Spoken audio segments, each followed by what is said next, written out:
ಸಮಸ್ತ ಶುದ್ಧ ಬ್ರಹ್ಮ ಸ್ವರೂಪರಲ್ಲಿ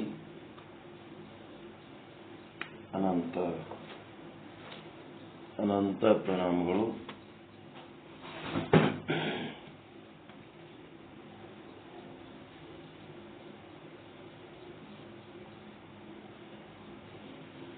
ಚಿನ್ಮಯ ಜ್ಞಾನಿ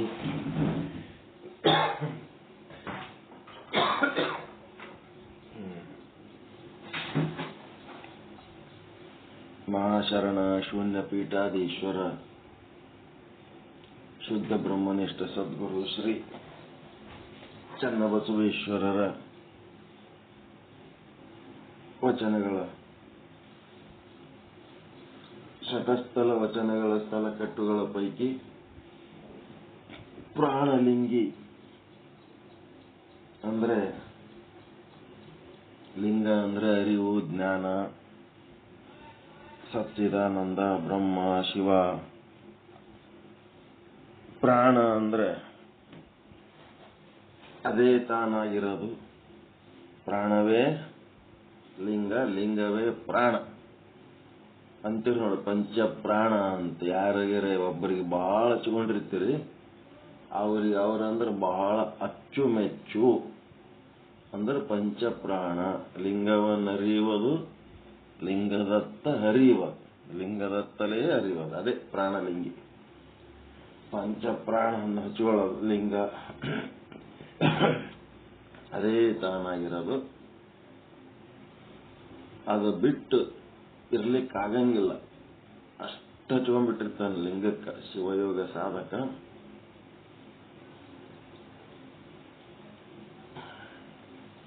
ಇಲ್ಲಿ ಮುಂದಿನ ವಚನ, ನಿನ್ನೆ ತನಕ ಈ ದಶವಾಯುಗಳು ಈ ಶರೀರದ ಯಾವ ಯಾವ ಕ್ರಿಯೆಗಳಿಗೆ ಯಾವ ಯಾವ ವಾಯುಗಳು ಕ್ರಮವಾಗಿ ಕೆಲಸ ಮಾಡ್ತಾವ ಅನ್ನೋದು ಹೇಳಿದ್ರು.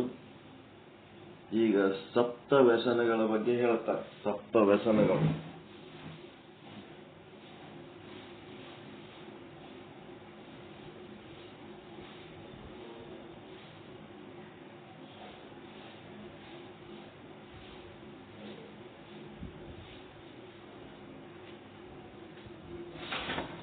ದಶವಾಯುಗಳ ಕಲ್ತ ಮೇಲೆ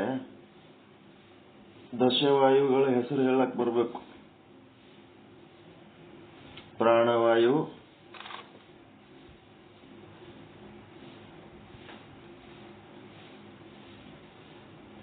ಪ್ರಾಣ, ಅಪಾನ, ವ್ಯಾನ, ಉದಾನ, ಸಮಾನ. ಉದಾನ, ಸಮಾನ, ವ್ಯಾನ, ಪ್ರಾಣ, ಅಪಾನ. ಮುಂದೆ ನಾಗವಾಯು. ಇದು ಹೇಳಕ್ ಬರ್ಬೇಕು. ಇವು ಮೊದಲಿನ ಹೇಳ್ಬೋದು. ನಾಗವಾಯು, ದೇವದತ್ತ, ಧನಂಜಯ,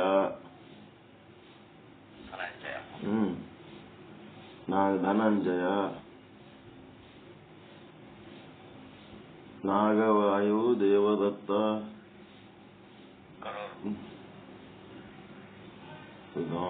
ಕೂರ್ಮ. ಕೂರ್ಮ ಅಂತ ಎದಕ್ಕಂತಾರ?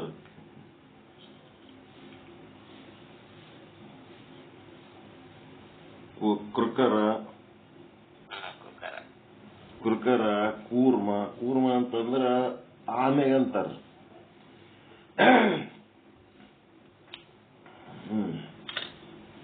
ಕೂರ್ಮ, ಕೃಕರ, ಧನಂಜಯ, ದೇವದತ್ತ, ನಾಗ. ಇವರೇ ಹೇಳಕ್ ಬರ್ಬೇಕು ಸುಮ್ಮ ಹೆಸರು. ಆಮೇಲೆ ಅವು ಏನೇನ್ ಮಾಡ್ತಾವ ಅನ್ನೋದು ಅದ್ರ ಮುಂದೆ ಲೀಸ್ಟ್ ಬರೀಲಕ್ ಬರ್ತದ. ಈ ಹೆಸರು 10 ಹೆಸರುಗಳು ಹೇಳಕ್ ಬರ್ಬೇಕು. ಪ್ರಾಣ, ಉದಾನ, ಸಮಾನ, ವ್ಯಾನ, ಅಪಾನ, ನಾಗ, ದೇವದತ್ತ, ಧನಂಜಯ, ಕೂರ್ಮ, ಕೃಕರ ಅಂತೇಳಿ ಈ 5 ವಾಯುಗಳು ವೇದಾಂತದೊಳಗೆ ಹೇಳ್ಯಾರ. ವೇದಾಂತದೊಳಗೆ ಇವು ಮುಂದಿನ 5 ವಾಯುಗಳು ಅಷ್ಟು ಡೀಟೇಲ್ ಆಗಿ ಹೇಳಿಲ್ಲ. ಆದ್ರ ವಚನ ಸಾಹಿತ್ಯದಾಗ ಇದರದ ಡೀಟೇಲ್ಸ್ ಅದ, ಚೆನ್ನಾಗಿ ಹೇಳ್ಯಾರ ಇವರು. ಚನ್ನಬಸವಣ್ಣವರು ಅದನ್ನ ಡೀಪ್ ಆಗಿ ತಗೊಂಡಾರ ಇಲ್ಲಿ.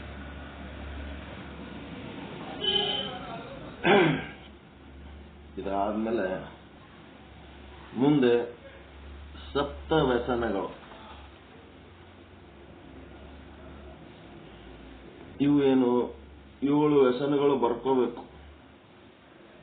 ವ್ಯಸನಗಳು ಅಂದ್ರೆ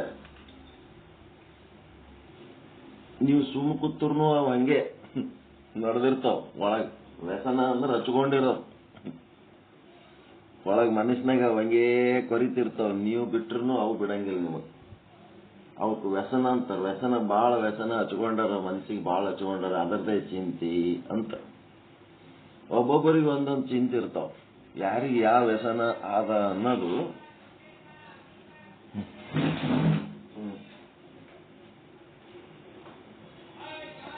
ಒಬ್ಬೊಬ್ಬರಿಗೆ ಒಂದೊಂದು ವ್ಯಸನಗಳಿರ್ತಾವ.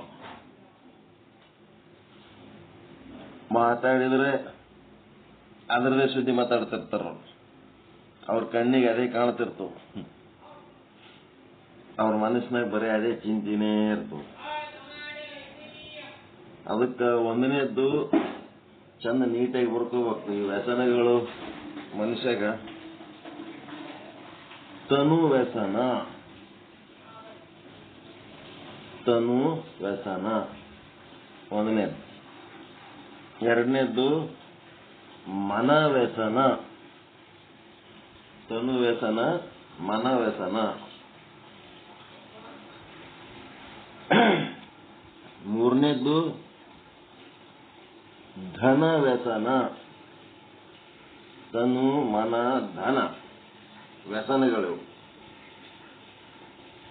ನಾಲ್ಕನೇದ್ದು ವಾಹನ ವ್ಯಸನ, ವಾಹನ ವ್ಯಸನ ನಾಲ್ಕನೇದ್ದು. ತನು ಮನ ಧನ ಆದ್ಮೇಲೆ ವಾಹನ ಆದ್ಮೇಲೆ ವಿಶ್ವ ವ್ಯಸನ, ವಿಶ್ವ ವ್ಯಸನ. ಮತ್ತೆ ಉತ್ಸಾಹ ವ್ಯಸನ, ಉತ್ಸಾಹ ವ್ಯಸನ. ಆಮೇಲೆ ಸೇವಕ ವ್ಯಸನ.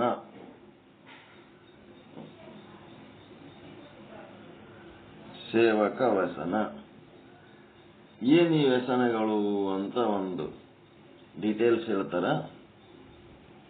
ಆಮೇಲೆ ಇನ್ನೊಂದ್ ಕಡೆ ಇವೇ ವ್ಯಸನಗಳು ಬೇರೆ ರೀತಿ ಇರಬಹುದು, ಇವೇ ಇದ್ದರೂ ಒಂದೆರಡು ಹೆಚ್ಚು ಕಡಿಮೆ ಇರಬಹುದು. ಯಾಕಂದ್ರ ಈ ವ್ಯಸನಗಳು ಮನುಷ್ಯನಿಗೆ ಏಸು ತಲೆಗಳದವ ಆಸು ಬುದ್ಧಿ ಅದಾವ ಅಂತ. ಈ ಜಗತ್ತಿನಾಗ ಏಸ್ ತಲೆ ಅದಾವ, ಮನುಷ್ಯರ ತಲೆ ಅದಾವ, ಆಸು ಬುದ್ಧಿ ಅದಾವ ಅಂತ. ಮತ್ತ ಆಸು ಬುದ್ಧಿ ಇದ್ಮೇಲೆ ಆಸು ಬುದ್ಧಿಗಳಿಗೆ ಒಂದಿಲ್ಲ ಇನ್ನ ಒಂದು ಅಥವಾ ಒಂದಕ್ಕಿಂತ ಹೆಚ್ಚು ವ್ಯಸನಗಳು ಇರ್ತಾವ. ಈ ವ್ಯಸನಗಳು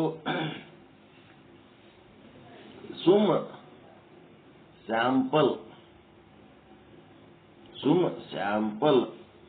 ಒಂದಿಷ್ಟು ಹೇಳಿರ್ತಾರ. ಈ ನಂಬಲ್ಲಿ ಒಂದು ವ್ಯಸನ ಇತ್ತು ಅಂದ್ರ ಆ ವ್ಯಸನ ಇವು 7 ವ್ಯಸನಕ್ಕಿಂತ ಮತ್ ಬೇರೇನೂ ಇರ್ಬೋದು. ಅದಕ್ಕೆ ನೀವೇನ್ ಮಾಡ್ಬೇಕು, ವ್ಯಸನ ಅನ್ನೋದು ಮುಖ್ಯ ತಗೋಬೇಕೇ ಹೊರತು ಯಾವ ವ್ಯಸನ ಅನ್ನೋದು ತಗೊಳಕ್ ಹೋಗ್ಬಾರ್ದು. ಕೆಲವೊಂದು ಸಂಬಂಧ ಇರೋವಿರ್ತಾವ, ಕೆಲವೊಂದು ಸಂಬಂಧ ಇರಂಗಿಲ್ಲ. ಆದ್ರ ಕೆಲವೊಂದು ಇವು ಅಲ್ಲದೇನು ಮತ್ತ 8ನೇ ವ್ಯಸನನು ಇರ್ಬೋದು. ಇತ್ತಂದ್ರೆ ಅದನ್ನು ಸೇರಿಸಬಹುದು. ಸೇರಿಸಿ ನಿಮ್ಮದೊಂದು ವಚನ ಬರಿಬಹುದು, ಏನ್ ತೊಂದರೆ ಇಲ್ಲ. ವಚನ ಸಾಹಿತ್ಯ ಈ ಓಪನ್ ಇಟ್ಟರೋರು ನಮ್ಮಂಗೆ ನೀವು ಬರಿಬಹುದು ಅಂತ. ನಿಮಗೂ ಅನುಭವ ಇತ್ತು ಅಂದ್ರೆ ನೀವು ಬರೀರಿ, ಏನ್ ತೊಂದರೆ ಇಲ್ಲ. ಎಲ್ಲ ಬಹಳ ಮಂದಿ ವಚನ ಬರಿಲಿಕ್ಕತ್ತಾರ, ನೋಡಿರಿಲ್ಲ ಹಂಗೆ. ಅದಕ್ಕೆ ತನು ವ್ಯಸನ, ಮನ ವ್ಯಸನ, ಧನ ವ್ಯಸನ, ವಾಹನ ವ್ಯಸನ, ವಿಶ್ವ ವ್ಯಸನ, ಉತ್ಸಾಹ ವ್ಯಸನ, ಸೇವಕ ವ್ಯಸನ ಇಂತಿವು ಸಪ್ತ ವ್ಯಸನಗಳ ವಿವರ. ಇವು 7 ರೀತಿ ವ್ಯಸನಗಳು. ತನು ವ್ಯಸನ ವ್ಯಕ್ತಿದಲ್ಲಿ, ವ್ಯಸನ ಎತ್ತಿದಲ್ಲಿ ಒಳಗೆ ನಿಮ್ಮನ್ನು ಎಬ್ಬಿಸ್ತಾವೋ, ಸುಮ್ ಕುಂದ್ರಲ್ಲ. ಈ ವ್ಯಸನಗಳು ಎದ್ದು ಬಿಡ್ತಾವ. ವ್ಯಸನ ಅಂದ್ರ ಒಂಥರ ಚಟ ಅನ್ರಿ, ಚಟ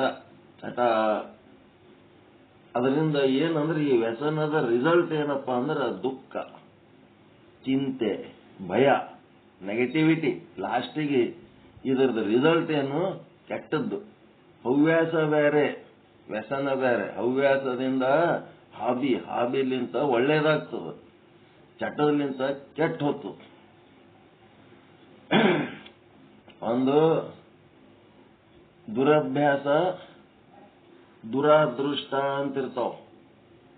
ದುರಾದೃಷ್ಟ, ದುರಭ್ಯಾಸ ಅಂತಿರ್ತಾವ. ಇವೆಲ್ಲ ತಿಳ್ಕೋಬೇಕು ಈ ವ್ಯಸನಗಳು ಬಂದಾಗ. ದುರಾದೃಷ್ಟ, ದುರಾಭ್ಯಾಸದಲ್ಲಿ ಏನಾಗ್ತದಂತಂದ್ರೆ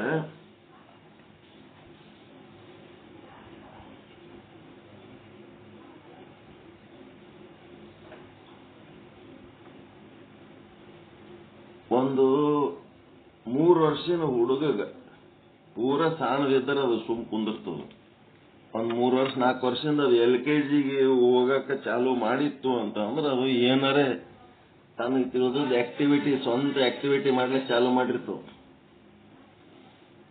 ಅದಕ್ಕೆ ಏನ್ ಮಾಡ್ತಿದ್ರು ಆ ಮನೆಯವರು, ಅದು ಆ ಕಡೆ ಈ ಕಡೆ ಬಾಳ್ ಓಡಾಡ್ತದ ತಿಳಕ್ಕೆ ಅದಕ್ಕೆ ಗಾಡಿ ಮೇಲೆ ಕುಂದಿರ್ಸಾರ ಆಟಿ ಹಾಕಿದ್ರು. ಅದಕ್ಕೆ ಮನಿ ಮುಂದೆ ಗಾಡಿ, ಅಂಗಳದಾಗ ಗಾಡಿ, ಆ ಗಾಡಿ ಮೇಲೆ ಕುಂದಿರ್ಸ್ಬಿಡ್ತಿದ್ರಿ ಇಳ್ಕೊಂಡು ಕುಂದ್ರ ಅಂತ ಹೇಳಿ. ಆ ಕಡೆ ಈ ಕಡೆ ಇಳಿಲಕ್ ಬರಬಾರ್ದು, ಏರ್ಲಕ್ ಬರಬಾರ್ದು. ಸುಮ್ ಅದಕ್ಕೆ ಕುಂದಿರ್ಸ್ಬಿಟ್ರೆ ಅಲ್ಲಿ ಕೂತ್ ಬಿಡ್ತದ. ಹಂಗೆ ಶಾಲೆಗೆ ಹೋಗಿರುತ್ತೆ. ಹಿಂಗ ಅದಕ್ಕೊಂದು ರಾಟಿ ಹಾಕಿದ್ರು. ಅದು ಸಣ್ಣದಿದ್ದಾಗ ಸುಮ್ ಕುಂದಿರ್ತಿತ್ತು. ದೊಡ್ಡದ ಆದಂಗ ಅದು ಏನ್ ಮಾಡ್ಲಿಕ್ಕತ್ತು, ಎಲ್ಲ ವೈರ್ ಹಿಡಿದು ಜಗ್ಗದು, ಹ್ಯಾಂಡಲ್ ಅಲ್ಲಾಡಿಸೋದು, ಜೋಲಿ ಹಿಡಿಯೋದು ಚಾಲು ಮಾಡಿತ್ತು. ಒಬ್ರು ಯಾರೋ ನೋಡಿದವರು, ನೀವು ಕುಂದಿರ್ಸ್ದಾಗ ಸುಮ್ ಕುಂದಿರ್ತಾನ, ಆಮೇಲೆ ಅವ ಗಾಡಿ ಮೇಲೆ ಚಲೋ ಕುಂದ್ರಲ್ಲ, ಸುಮ್ ಕುಂದ್ರಲ್ಲ, ಅವ ಗಾಡಿ ಏನೇನೋ ಮಾಡ್ತಿರ್ತಾನ, ಜೋಲಿ ಹೊಡಿತಿರ್ತಾನ. ಗಾಡಿ ಬಿತ್ತಂತಂದ್ರ ನೋಡ್ರಿ, ಗಾಡಿ ಬೀಳಂಗ್ ಕಾಣ್ತದ ಅವ ಮಾಡೋದು ನೋಡಿದ್ರ, ಆಕ್ಟಿವಿಟೀಸ್ ನೋಡಿದ್ರ ಹಂಗ ಅನಿಸ್ಲಕತ್ತದ ಅಂತ ಹೇಳಿದ್ರು ಸಹಿತ ಬೇರೆ ಏನು ಚಾನ್ಸ್ ಇಲ್ಲ ಅವನಿಗೆ ನೋಡಕ. ಮನೆ ಕೆಲ್ಸ ಇರ್ತಾವ, ಹಂಗೆ ಕುಂದ್ರ ಏನಾಗಲ್ರಿ. ಅವ ಏನ್ ಸಣ್ಣ ಹುಡುಗ ನನ್ ಗಾಡಿ ಮೇಲೆ, ಅದಕ್ಕೇನಾಗ್ತದ. ಯಾರೋ ಒಬ್ರು ಸೂಚನೆ ಕೊಟ್ಟರು ಅವ್ರೇನು ಅದನ್ನ ಕೇರ್ ಮಾಡ್ಲಾರ್ದೆ ಹಂಗೆ ಗಾಡಿ ಮೇಲೆ ಕುಂದ್ರಸಾರ ಹಾಟಿ ಹಾಕಿ ಹಂಗೆ ಕಂಟಿನ್ಯೂ ಮಾಡಿದ್ರು. ಅದು ಒಂದಿನ ಏನಾಯ್ತು, ಬಿತ್ತ, ಗಾಡಿ ತಗೊಂಡು ಬಿತ್ತದು ಕೂಸು. ಬಿದ್ದು ಕೂಡ್ಲೇನೆ ದವಾಖಾನೆಗೆ ಹೋದ್ರು, ತಲೆಗೆ ಪಟ್ಟಿ ಕಟ್ಕೊಂಡು ಬಂದ್ರು, ಎಲ್ಲ ಆರಾಮಾಯ್ತು. ಏನಂದ್ರ ಯಾರೋ ಒಬ್ಬರು ಹೇಳಿದಾಗ ಸಹಿತ ಅದನ್ನ ಅರ್ಥ ಮಾಡ್ಕೊಳ್ಳೋದು, ತಮಗ್ ತಾವೇ ತಿಳಿದು, ತಮ್ಮಷ್ಟಕ್ಕೆ ತಾವೇ ತಿಳಿದು ಇದು ಅಪಾಯ ಅಂತೇಳಿ ಬಿಡೋದು, ಅದಕ್ಕೆ ಅರಿವು ಅಂತ. ಆ ಅರಿವು ಎಲ್ಲರಲ್ಲಿ ಇರಲ್ಲ. ಕೆಲವೊಬ್ಬರಿಗೆ ಏನಾಗ್ತದೆ, ಇನ್ನೊಬ್ಬರು ಅರಿವು ಮೂಡಿಸಿದ್ರೆ ಮಾತ್ರ ಅರಿವು ಆಗ್ತದ. ಅವ್ರು ಇನ್ನೊಬ್ಬರು ಅರಿವು ಮೂಡಿಸಿದಾಗನು ಅವರಿಗೆ ಅರಿವು ಆಗಲಿಲ್ಲ ಅಂದ್ರೆ ಅದು ಒಂದು ಘಟನೆ ಆದಾಗೆ ಅವರಿಗೆ ಅರಿವು ಬರ್ತದ ಅಂತ. ಆ ಘಟನೆ ಆಯ್ತು, ಬಿತ್ತು, ತಲೆ ಹೊಡಿತು, ತಲೆ ಮೇಲೆ ಒಯ್ದ್ರು, ದವಾಖಾನಿ ತಗೊಂಬಂದ್ರು, ಪಟ್ಟಿ ಕಟ್ಟಿದ್ರು, ಆರಾಮಾಯ್ತು ಹುಡುಗ. ಆರಾಮಾದ್ಮೇಲೆ ಇಲ್ಲಿ ತನಕ ಏನ್ ನಡೆದದ ಅದು ದುರಾದೃಷ್ಟ, ಬ್ಯಾಡ್ ಲಕ್ ಅಷ್ಟೇ. ಕೂಸಿಗೆ ತ್ರಾಸ ಆಗಿದ್ದು ಅದೆಲ್ಲ ಬ್ಯಾಡ್ ಲಕ್. ಯಾಕಂದ್ರೆ ಅರಿವು ಇಲ್ಲದಕ್ಕೆ, ಒಬ್ರು ಹೇಳಿದ್ದು ಕೇಳಕ್ಕೂ ಇಲ್ಲ, ತಮಗೂ ತಿಳಿಲಕ್ಕೂ ಇಲ್ಲ. ಇದು ಬ್ಯಾಡ್ ಲಕ್. ಆ ಎದುರು ಮನೆಯವರು ಅವರೆಲ್ಲ ಯಾಕಪ್ಪ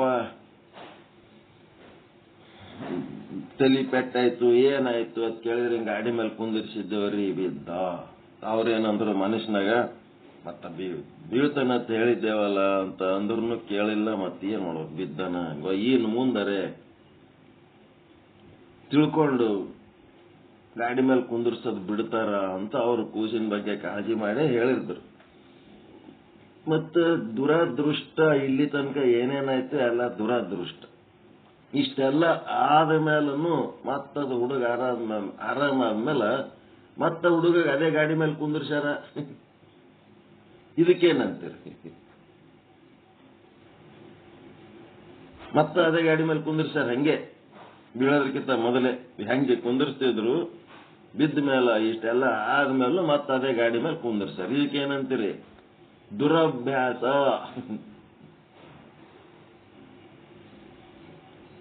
ದುರಭ್ಯಾಸ, ದುರದೃಷ್ಟ ಗೊತ್ತಾಯ್ತಲ್ಲ. ಅರಿವು ಇಲ್ಲದಕ್ಕ, ಇನ್ನೊಬ್ಬರು ಅರಿವು ಮೂಡಿಸಿದ್ರ ಮ್ಯಾಲೂ ತಿಳಿಲಾರ್ದಂಗಿದ್ದಕ್ಕ, ಏನೋ ಒಂದು ಘಟನೆ ಆದ್ಮೇಲೂ ಬುದ್ಧಿ ಕಲೀಲಿಲ್ಲ ಅಂತಂದ್ರೆ ಅದಕ್ಕೇನಂತಾರ? ಗಪ್ ಕುಂದಿರ್ತಾರ. ದುರಭ್ಯಾಸ. ಮತ್ತೆ ಇಲ್ಲಿ ಆ ಕಡೆ ಇಟ್ಟಿನೇ ನೋಡ್ ಸ್ವಲ್ಪ. ಎಲ್ಲ ಇಲ್ಲ, ಪ್ರತಿಯೊಂದು ನಾನು ಹೇಳಬೇಕಂದ್ರೆ ಹೆಂಗ ನೋಡ್ಬೇಕು ಅನ್ಸ.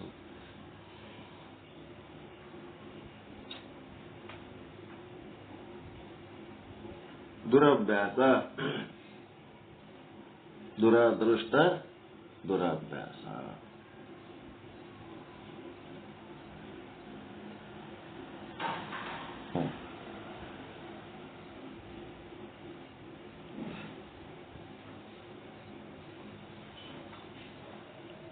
ಒಂದು ನಿಮಿಷ ಬಂದು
ದುರದೃಷ್ಟ, ದುರಭ್ಯಾಸ. ಈ ದುರಭ್ಯಾಸ ಏನದ, ಇದು ಒಂದು ರೀತಿ ವ್ಯಸನ. ಮತ್ತಿನ್ನೇನದ, ಇದಕ್ಕ ಭ್ರಾಂತಿನೂ ಅಂತಾರ. ವ್ಯಸನಕ್ಕ ಭ್ರಾಂತಿ ಅಂತಾರ. ಭ್ರಾಂತಿ, ಭ್ರಮೆ ಮತ್ತು ಭ್ರಾಂತಿ. ಭ್ರಮೆ ಮತ್ತು ಭ್ರಾಂತಿ ಅಂತ ಎರಡು ತಿಳ್ಕೋಬೇಕು. ನನ್ನ ಗಂಡ, ನನ್ನ ಹೆಂಡತಿ, ನನ್ನ ಮಕ್ಕಳು, ನನ್ನ ಹೊಲ, ನನ್ನ ಮನಿ, ಇದೇನಿದು?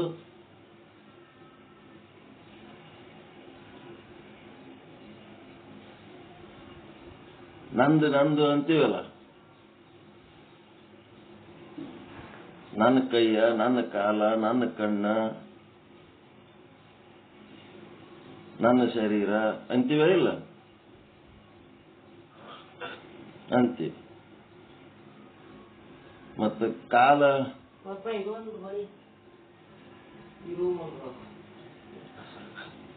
ಓದ್ತೀರ ಆ ಕಡೆ. ಯಾಕೆ ನನಗೆ ರಿಜಿಸ್ಟರ್ ಮಾಡ್ತೀರಿ?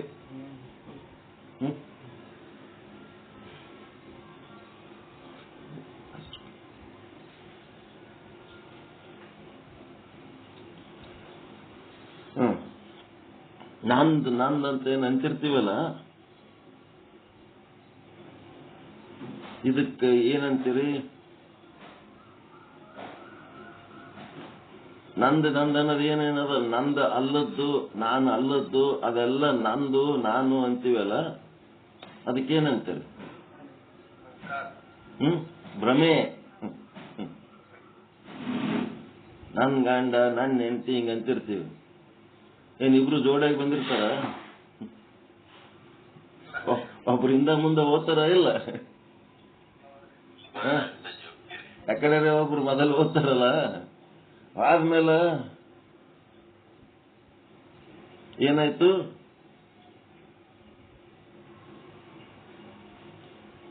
ಹೋದ್ಮೇಲೆ ಏನಾಯ್ತು?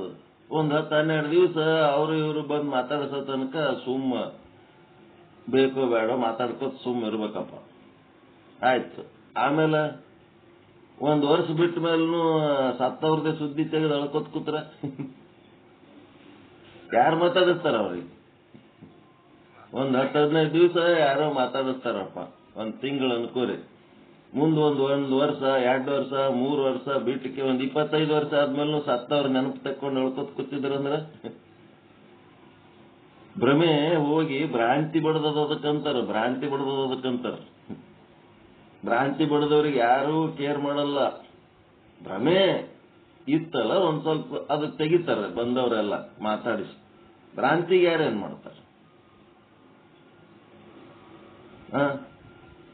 ಗಂಡ ಹೆಂಡತಿ ಕೂಡಿ ಮದುವೆ ಮಾಡ್ಕೊಂಡು ಮಕ್ಕಳು ಹಿಡಿಬೇಕಂದ್ರೆ ಮಕ್ಕಳೇ ಆಗಲಿಲ್ಲ. 12 ವರ್ಷದ ಮೇಲೆ ಒಂದು ಕೂಸಾಯ್ತಂತು. 12 ವರ್ಷದ ಮೇಲೆ 10-12 ವರ್ಷ ಆದ್ಮೇಲೆ ಒಂದು ಕೂಸು ಹಡದ್ರತ್ತ. ಭಯಂಕರ ಪ್ರೀತಿ ಆ ಕೂಸಿನ ಮೇಲೆ. ಬಹಳ ದಿವಸ ಹುಟ್ಟ್ಯದಂತ ಹೇಳಿ ಆ ಕೂಸು ಹುಟ್ಟಿ ಬೆಳೆದು ಏನೋ 1-2-3 ವರ್ಷದಿಂದ ಆಗ್ಯದ್ರಾಗೆ ಅದರ ಆಯುಷ್ಯ ತೀರದು ಹೋಗಿಬಿಡ್ತು. ಮತ್ತೆ ಬಹಳ ದಿವಸ ಹುಟ್ಟಿದ ಕೂಸ ಅತಿ ಅಪರೂಪ ಮಾಡಿದ ಕೂಸು ಹೋಯ್ತಂದ್ರೆ ಅವ್ರದ್ದು ಏನಾಗಿರ್ಬೇಕು ಪರಿಸ್ಥಿತಿ? ಏನಾಗ್ತದ? ಭಯಂಕರ ದುಃಖ. ಮತ್ತೆ ದುಃಖ ಆಗ್ಯದ ತಿಳಿಕೆ ಮನೆಗೆ ಕೂತ್ರೆ ಹೆಂಗಾಗ್ತದ? ದುಃಖ ಆಗ್ಯದಂತ ಸುಮ್ ಮನೆಗೆ ಕೂತ್ರೆ ಹೆಂಗಾಗ್ತದ?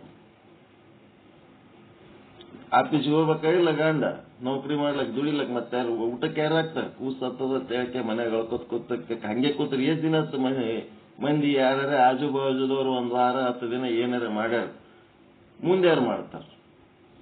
ಅವ ಗಂಡಗೆ ಏನೋ ಟೈಮ್ ಪಾಸ್ ಆಗ್ಲಾರ್ದಕ್ಕೆ ಅವ ಏನ್ ಮಾಡ್ದ, ತಾನ ಡ್ಯೂಟಿಗೆ ಹೋಗ್ಲಕ್ ಹತ್ತಿ ಬಿಟ್ಟ. ಅವ ಏನೋ ಮರ್ತು ಒಂದ್ ಸ್ವಲ್ಪ ಏನೋ ಲೆವೆಲ್ಲಿಗೆ ಬಂದ. ಆದ್ರೆ ಹೆಂಡತಿ ಅದೇ ದುಃಖದೊಳಗ, ವ್ಯಸನ, ದುಃಖ, ಭ್ರಾಂತಿ ಒಳಗ ಅದ್ರಾಗೆ ಕೂತ್ ಬಿಟ್ಲಕ್ಕೆ.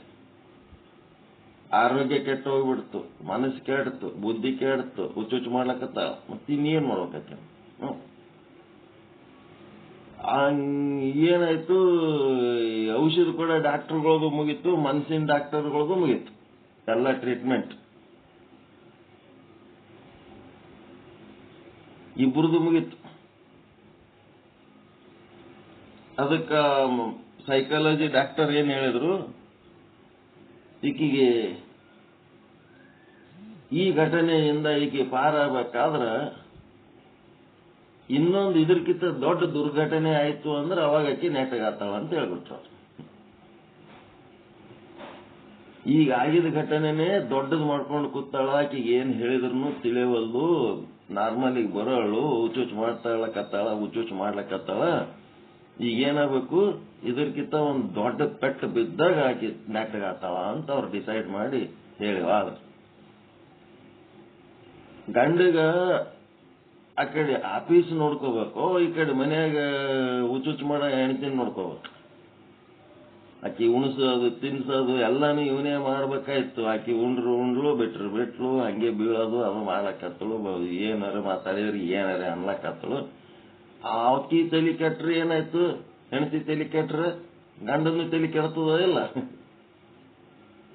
ಯಾಕೋ ಕಾಕ ಮಾರಿ ಸಣ್ಣ ಆಗ್ಯದಲ್ಲ ಅಂತಂದ್ರ ನಿಮ್ ಕಾಕಿಗೆ ಆರಾಮಿಲ್ಲಪ್ಪ, ಮತ್ತೇನು ಮಾಡ್ಲಿ ಅಂತನಂತ ಕಾಕ. ಯಾಕಂದ್ರ ಬ್ರಹ್ಮ ಗಂಟ ಕಟ್ಕೊಂಡಿರ್ತಾರಲ್ಲ, ಭ್ರಮ ಗಂಟಂಗ್ ಮಾಡಿಸ್ತದ. ಗಂಟು ಕಟ್ಕೊಳ್ಳೋದಕ್ಕಿಂತ ಮೊದಲು ಕಾಕನ ಮನೆ ಕಾಕಿ ಮನೆ ಕಾಕಿ ಇರ್ತಾಳೆ. ಆಕಿಗೆ ಏನಾದ್ರೆ ಇವನಿಗೆ ಏನಾಗಲ್ಲ, ಇವನಿಗೆ ಏನಾದ್ರೆ ಆಕಿಗೆ ಏನಾಗ್ತಿರಲ್ಲ. ಗಂಟು ಕಟ್ಟತಾರಲ್ಲ, ಕಟ್ಟಿದ ಮೇಲೆ ಬರ್ತದ ನೋಡ್ರಿ ಅಲ್ಲಿ. ಒಬ್ಬರಿಗೆ ಏನಾರಾದ್ರೂ ಒಬ್ರು ಮಾರಿ ಸಣ್ಣ. ಆ ಭ್ರಮೆ ಹಂಗಿರ್ತು. ಆ ಭ್ರಮ ಗಂಟ ಹಂಗ್ ಮಾಡ್ತು. ಅವಾಗ ಗಂಡ ಆಫೀಸಿಗೆ ಹೋಗಿ ಬರೋ ಟೈಮ್ನೊಳಗೆ ತಲೆ ಬರಾಬರಿ ಇರ್ಲಾರ್ದಕ್ಕೆ ಒಯ್ದು ಯಾವಾಗ ಲಾರಿಗೆ ಆಕ್ಸಿಡೆಂಟ್ ಆಗಿಬಿಡ್ತದ ಅವನ ಗಾಡಿ. ಅವ ಎಗಡೆ ಹೋಗ್ಬಿಡ್ತಾನ. ಅವಾಗ ಈಕಿ ಏನಾದಳು ನೆಟ್ಟಗದಳವ. ಹೆಂಗ ಒಂದ್ ತಂದು ಬಾಯಾಗ ಇಡ್ತಿದ್ದ ತಿನ್ನಕ. ಈಗ ಯಾರು ಇಡ್ತಾರ ತಿನ್ನಕ? ಮಾಡೋರಿಲ್ಲ, ನೋಡೋರಿಲ್ಲ, ಏನೇನು ಇಲ್ಲ. ನಂದನ ಎದ್ದು ಮಾಡ್ಕೊಳ್ಳಿಲ್ಲ ಅಂತಂದ್ರ ಗತಿ ಇಲ್ಲ ತಿಳ್ಕೊಂಡ್ ಆಕಿ ಏನಾಗ್ಬಿಟ್ಲು. ಅದಕ್ಕೆ ಅಂತಾರ ಗಂಡ ಸಾಯತನ ಹೆಣತಿ ಹುಷಾರಾಗಲ್ಲ ಅಂತ.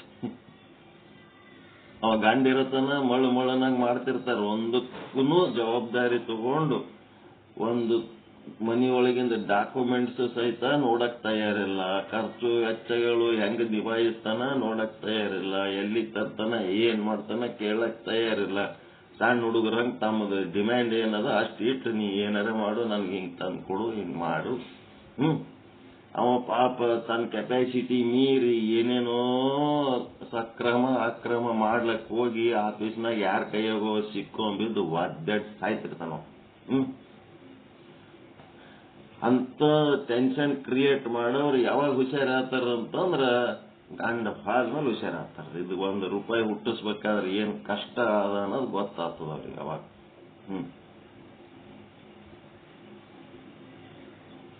ಎಂತ ಕಾಲ ಚೇಂಜ್ ಆಗಿಬಿಟ್ಟದ. ಮೊದಲು ಗಂಡಸ ಮಕ್ಕಳು ಹೆಣ್ಮಕ್ಳಿಗೆ ಬಡ್ದು ಕೊಲ್ಲಿ ಏನೇನೋ ಮಾಡ್ತಿದ್ರು. ಈಗ ಹೆಣ್ಮಕ್ಳ ಗಂಡು ಮಕ್ಳಿಗೆ ಕೊಲ್ಲಿ ಹಾಕ್ಲಕತ್ತಿ ಬಿಟ್ರು. ವಿಚಿತ್ರ ರೀತಿಲಿ ಕೊಲ್ಲಕತ್ತಾರ. ಎಂತ ಕಾಲ ಬಂದ್ಬಿಟ್ಟದ. ಗಂಡು ಮಕ್ಕಳದ ಜೀವನ ರಿಸ್ಕ್ನಾಗ ಆದ ಹೆಣ್ಮಕ್ಳ ಕೈಯಾಗ ಅನ್ನಂಥದೊಂದು ಸುಡುಗಾಡ ಕಾಲ ಬರ್ಲಕತ್ತ. ಮತ್ತ ಮೊದಲಿನ ಕಾಲದಾಗ ಹೆಣ್ಮಕ್ಳು ನಿಯತ್ತಲಿಂತ ಮಾಡ್ತಾರ, ಹಾರ್ಡ್ ವರ್ಕ್ ಮಾಡ್ತಾರ, ಶಾಣ್ಯರ್ ಇರ್ತಾರ, ಕುಂತು ಕೆಲಸ ಮಾಡ್ತಾರ. ಗಂಡ್ಮಕ್ಳು ಕೂತು ಕೆಲಸ ಮಾಡಂಗಿಲ್ಲ. ಮತ್ತ ಹಿಂಗೆ ಅವನಿಗೇನ್ ಖರ್ಚಿಗೆ ಏನ್ ಅಂತ ಪರಿ ಬೇಕಾಗಿರಂಗಿಲ್ಲ. 1-2 ಕಪ್ ಚಾ, ಒಂದಿಟ್ಟು ಏನಾರ ಗುಟ್ಕ ಪಟ್ಕ ಚಟ ಇತ್ತಂದ್ರೆ ಅದು ಇಟ್ಟಿದ್ರೆ ಅವನಿಗೆ ಮತ್ತೇನು ಹೆಚ್ಚಿನ ಆಸೆ ಇರಲ್ಲ. ಅವನಿಗೆ ಗದ್ದಲ ಬೀಳೋದೇ ಅವ ಹೆಂಡ್ರ ಮಕ್ಕಳ ಬೇಡಿಕೆಗಳು ಈಡೇರಿಸ್ಲಕ್ಕೆ ಗದ್ದಲ ಬೀಳ್ತಾನ. ಅವನಿಗೇನು ಬೇಕಾಗಿಲ್ಲ ಗಂಡ ಮಗನಿಗೆ. ಅಂಥದ್ದು ಈಗ ಹೆಣ್ಮಕ್ಳು ಕೋಟಿ ಲಂಚ ತಿಂದು ಲೋಕಾಯುಕ್ತದ್ರ ಕೈಯಾಗಿ ಸಿಕ್ಕ ಬೀಳಕತ್ತಾರ. ನೌಕರಿ ಮಾಡೋ ಹೆಣ್ಮಕ್ಳು ಇದೆಂತ ಕರ್ಮ ಇದು. ಅವ್ರ ಮೇಲೆ ಒಂದು ನಂಬಿಕೆ ಏನ್ ಇಟ್ಟಿದ್ರು ಆ ನಂಬಿಕೆ ಕಳ್ಕೊಳಕತ್ತಾರ ಹೆಣ್ಮಕ್ಳು.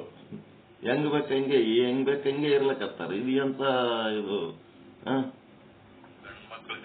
ಗಂಡ್ಮಕ್ಳಕ್ಕಿಂತ ಹೆಣ್ಮಕ್ಳು ಡೇಂಜರ್ ಆಗ್ಲಕತ್ತಾರ. ಅವ್ರ ಮೇಲೆ ಗಂಡ್ಮಕ್ಳಕ್ಕಿಂತ ಹೆಣ್ಮಕ್ಳು ಹೆಚ್ಚು ಸಾತ್ವಿಕ ಇರ್ತಾರ. ಹೆಣ್ಮಕ್ಳು ಒಂದು ಧರ್ಮ ಕಾಯ್ಕೊಂಡು ಹೋಗ್ತಾರ. ಧರ್ಮ ಅನ್ನೋದೇ ಹೆಣ್ಮಕ್ಳಲ್ಲಿಂತ ಮನಿಯೊಳಗೆ ಧರ್ಮ ನಡೆದಿರ್ತದ. ಗಂಡ್ಮಕ್ಳು ಹೆಂಗ್ ಬೇಕಂಗಿದ್ರು ಹೆಣ್ಮಕ್ಳಲ್ಲಿಂತ ಧರ್ಮ ಹಿಡ್ಕೊಂಡು ಹೋಗ್ಲಕತ್ತಾರ ಅಂತ ಹೇಳಿ ಒಂದು ನಂಬಿಕೆ ಇತ್ತು. ಈಗ 2, 3, 4 ಮಕ್ಕಳು ಹಡ್ಕೊಂಡಕ್ಕೆ ಯಾನೋ ಮದಿ ಮಾಡ್ಕೊಂಡು ಮತ್ತೊಬ್ಬ ಮದಿ ಮಾಡ್ಕೊಂಡು ಹುಡುಗರಿಗೆಲ್ಲ ಮದಿ ಮಾಡ್ಕೊಂಡವ್ರಿಗೆ ಮದಿ ಮಾಡ್ಕೊಂಡವ್ರು ಇವ್ರದ್ದು ಮದುವೆ ಆಗ್ಯದ, ಅವ್ರದ್ದು ಮದುವೆ ಆಗ್ಯದ. ಇಬ್ರಿಗೆ ಏನೋ ಮನಸ್ಸಿನಾಗ ಏನೋ ಬಂತಂತ ಅವನ ಮಕ್ಕಳು ಬಿಟ್ಟಾಕಿ ಈಕಿ ಮಕ್ಕಳು ಬಿಟ್ಟಿಕಿ ಮತ್ತೊಂದು ಹೊಸ ಸಂಸಾರ ಚಾಲು ಮಾಡ್ಲಕತ್ತ. ಇದು ಭಾರಿ ನಡೆದು ಬಿಟ್ಟದ. ಇದು ಮಕ್ಕಳನ್ನು ಬಿಟ್ಟಕ್ಕೆ ಹೋಗಿ ಹೊಸ ಸಂಸಾರ ಅವರು ತಮ್ಮ ಮಕ್ಕಳು ಹೆಂಡ್ರು ಬಿಡ್ತಾರ, ಇವರು ತಮ್ಮ ಗಂಡ ಮಕ್ಕಳಿಗೆ ಬಿಟ್ಟಕ್ಕೆ ಹೊಸ ಸಂಸಾರಗಳು ಮಾಡ್ಲಕತ್ತ. ಎಲ್ಲ ಏನು ಭೂಮಿಯ ತಾಪ ಹೆಚ್ಚುತ್ತಿದೆ. ಭೂಮಿ ಏನದ ಟೆಂಪರೇಚರ್ ಹೆಚ್ಚಾಗ್ಲಕತ್ತದ. ಭೂಮಿ ತಾಪ, ಬ್ರಹ್ಮಾಂಡದ ತಾಪ ಹೆಚ್ಚಾದ್ಮೇಲೆ ಪಿಂಡಾಂಡದ ತಾಪ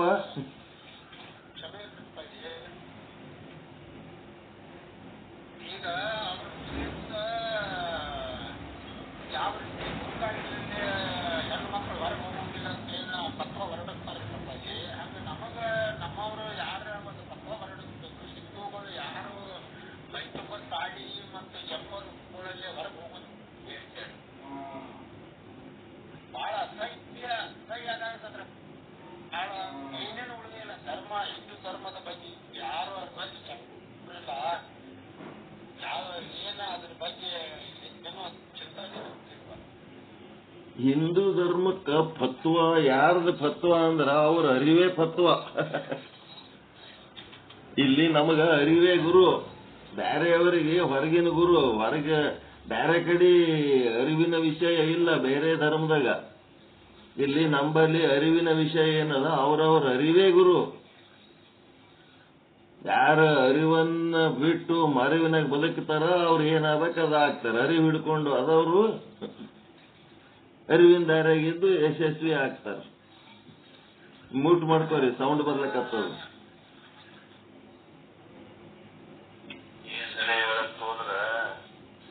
ಅವ್ರವ್ರ ಅರಿವೇ ಗುರು ನಮ್ಮ ಹಿಂದೂ ಧರ್ಮದಾಗ. ಕಾನ್ಸಿಯಸ್ ಯಾರು ಗುರುಗಳಂತ ಹೇಳಕ್ಕೆ ಯಾರು ಹೇಳೋರಿಲ್ಲ ಕೇಳೋರಿಲ್ಲ. ಅಲ್ಲಿ ಅರಿವಿನಿಂದ ನಡೆದ್ರೆ ಬದುಕ್ತೀರಿ, ಇಲ್ಲ ಅಂತಂದ್ರೆ ಹಾಳಾಗಿ ಹೋಗ್ತೀರಿ ಅಂತ ಹೇಳ್ಬಿಟ್ಟಾರೆ. ಎಲ್ಲಾ ಗುರುಗಳು ಹೇಳೋದೇ ಅರಿವಿಗೆ ತಗೊಂಡು ಹೋಗ್ತಾರೆ ಹಿಂದೂ ಗುರುಗಳು. ಬೇರೆ ಕಡೆ ಏನದ, ಒಬ್ಬ ಗುರು ಅಂತೇಳಿ ಒಬ್ಬ ವ್ಯಕ್ತಿ ಗುರುವನ್ನು ಪೂಜೆ ಮಾಡ್ತಾರೆ. ನಮ್ಮಲ್ಲಿ ಹಂಗಿಲ್ಲ. ಸಮಾಜ ಸುಧಾರಕರದಾರ, ಸಮಾಜ ಸುಧಾರಣೆ ಮಾಡೋದಕ್ಕ ಹಿಂಗ್ ನಡ್ಕೊರಪ್ಪ ಅಂತ ಹೇಳ್ತಾರ ಹೊರತು ಅವ್ರವ್ರ ಅರಿವು ಹೇಳ್ದಂಗೆ ಕೇಳ್ಬೇಕಂತ ಹೇಳ್ಯಾರ ಪ್ರತಿಯೊಬ್ರು. ಮ್ಯೂಟ್ ಮಾಡಿ, ಸೌಂಡ್ ಆಗಕತ್ತದ.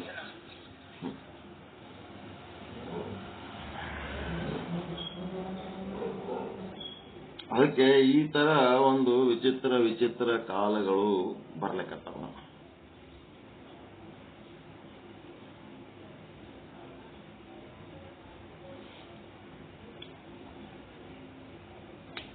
ಮೊದಲಿನ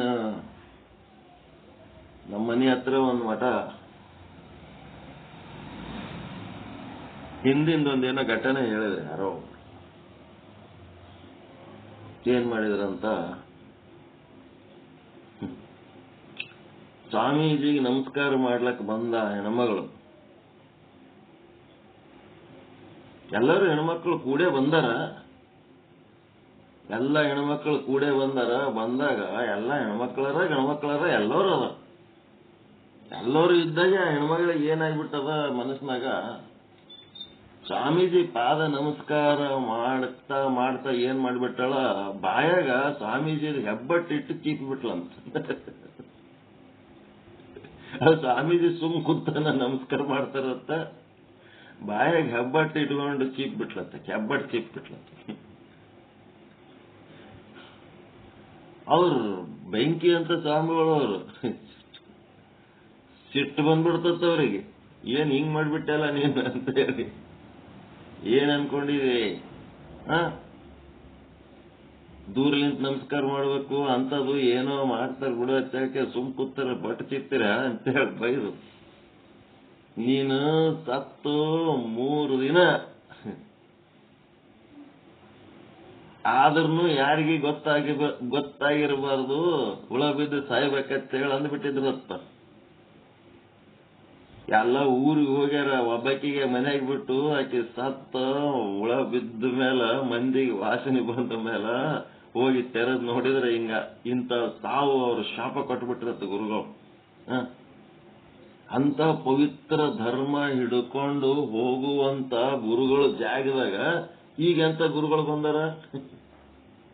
ದಿನ ಗುರುಗಳು ಸ್ವಾಮೀಜಿಗಳದು ಹೆಣ್ಮಕ್ಳದು ಡೈಲಾಗ್ಗಳದು ವಿಡಿಯೋಗಳು ಏಸ್ ಬರ್ತಾವ ನೋಡಿದ್ರ ಯೂಟ್ಯೂಬ್ನಾಗ. ಎಂತ ಗುರುಗಳು ಬಂದಾರ, ಎಂತ ದಂಪತಿಗಳು ತಯಾರಾಗ್ಯಾರ, ಎಂತ ಭ್ರಾಂತಿಗಳು, ಎಂತ ಭ್ರಮೆಗಳು, ಎಂತ ವ್ಯಸನಗಳು. ಯಾಕೆ ಹೇಳಕತ್ತೀನಿ ಅಂದ್ರ ಭೂಮಿಯ ತಾಪ ಹೆಚ್ಚಾಗುತ್ತಿದೆ. ಭೂಮಿಯ ತಾಪ ಹೆಚ್ಚಾದಂಗ ಬ್ರಹ್ಮಾಂಡದ ತಾಪ ಹೆಚ್ಚಾಗ್ಲಕತ್ತದ. ಗಿಡ ಮರಗಳು ಈ ಪ್ರಕೃತಿಯ ಹಿತ ಕಾಪಾಡೋರು ಯಾರು ಇಲ್ಲದಕ್ಕ ಏನಾಯ್ತು, ಭೂಮಿಯ ತಾಪ ಹೆಚ್ಚಾದ್ಮೇಲೆ ಆಟೋಮೆಟಿಕ್ ಬ್ರಹ್ಮಾಂಡದ ತಾಪ ಹೆಚ್ಚಾದ್ಮೇಲೆ ಪಿಂಡಾಂಡದ ತಾಪನೂ ಹೆಚ್ಚಾಗ್ತದೆ. ಬ್ರಹ್ಮಾಂಡದ ಪಂಚಭೂತಗಳಿಂದಲೇ ಈ ಪಿಂಡಾಂಡದ ಗೊಂಬೆ ತಯಾರಾಗ್ಯದ. ಇದ್ರದ್ದು ತಾಪ ಹೆಚ್ಚಾಗ್ತದೆ. ಯಾವಾಗ ಇದರ ತಾಪ ಹೆಚ್ಚಾದಾಗ ಇದು ಏನ್ ಮಾಡ್ತದ ಗೊತ್ತಿಲ್ಲ. ಏನಾಗ್ತದ, ಈ ತಾಪ ಹೆಚ್ಚಾದಾಗ ಏನಾಯ್ತು? ಕಾಮ, ಕ್ರೋಧ, ಲೋಭ, ಮೋಹ, ಮದ, ಮತ್ಸರ, ಅರಿಷಡ್ ವರ್ಗಗಳ ಏನಾಗ್ತವ? ಹೆಚ್ಚಾಗ್ತವ. ವರ್ಗ ವೈರಿ, ಅರಿ ಅಂದ್ರೆ ವೈರಿ, ತನ್ನ ವೈರಿಗಳ ಸಂಖ್ಯೆ ಹೆಚ್ಚು ಮಾಡ್ಕೊತು. ಹಿಂಗಾಗಿ ಏನೇನೋ ಆಲಕತ್ತಿ ಬಿಡ್ತಾವ. ಎಲ್ಲದಕ್ಕೂ ಕಾರಣ ಭೂಮಿಯ ತಾಪ ಹೆಚ್ಚಾಗಿದ್ದಕ್ಕೆ. ಎಲ್ಲ ಸಮೃದ್ಧವಾಗಿ ಶಾಂತ ನೆಮ್ಮದಿ ಇತ್ತು ಅಂತಂದ್ರ ಇಂಥ ಘಟನೆಗಳು ಹೆಚ್ಚಾಗಲ್ಲ. ಎಲ್ಲೋ ಒಂದು ಅಜ್ಞಾನದಿಂದ ಆಗದು ಬೇರೆ. ಇದು ಪ್ರಕೃತಿಯ ವಿಕೋಪನೆ. ಇದನ್ನು ಒಂದು ರೀತಿ ಮನುಷ್ಯನ ಬುದ್ಧಿ ಕೆಡೋದು.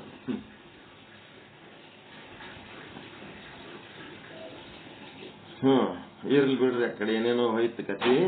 ತನು ವ್ಯಸನ, ಮನ ವ್ಯಸನ, ಧನ ವ್ಯಸನ, ವಾಹನ ವ್ಯಸನ, ವಿಶ್ವ ವ್ಯಸನ, ಉತ್ಸಾಹ ವ್ಯಸನ, ಸೇವಕ ವ್ಯಸನ.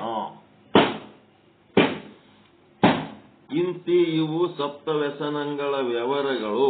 ಏನು? ತನು ವ್ಯಸನ ವ್ಯಕ್ತಿದಲ್ಲಿ. ವ್ಯಸನ ಅಂದ್ರೆ ಒಳಗಿಲಿಂತ ಬರ್ತದೆ, ಇದು ಹೊರಗಿಲಿಂತ ಬರೋದಲ್ಲ. ಇದು ಒಳಗಿಲಿಂತ ಎದ್ದ ಕುಂದಿರ್ತದ. ವಸ್ತ್ರ, ಆಭರಣ, ವೀಳ್ಳೆ, ಅನುಲೇಪಾದಿಗಳನ್ನು ಬಯಸುತ್ತೀಹನು. ವಸ್ತ್ರ, ನಮ್ಮೂರಾಗ ಎಷ್ಟು ಶೋರೂಮ್ಗಳು ಮಾಡ್ಯಾರ.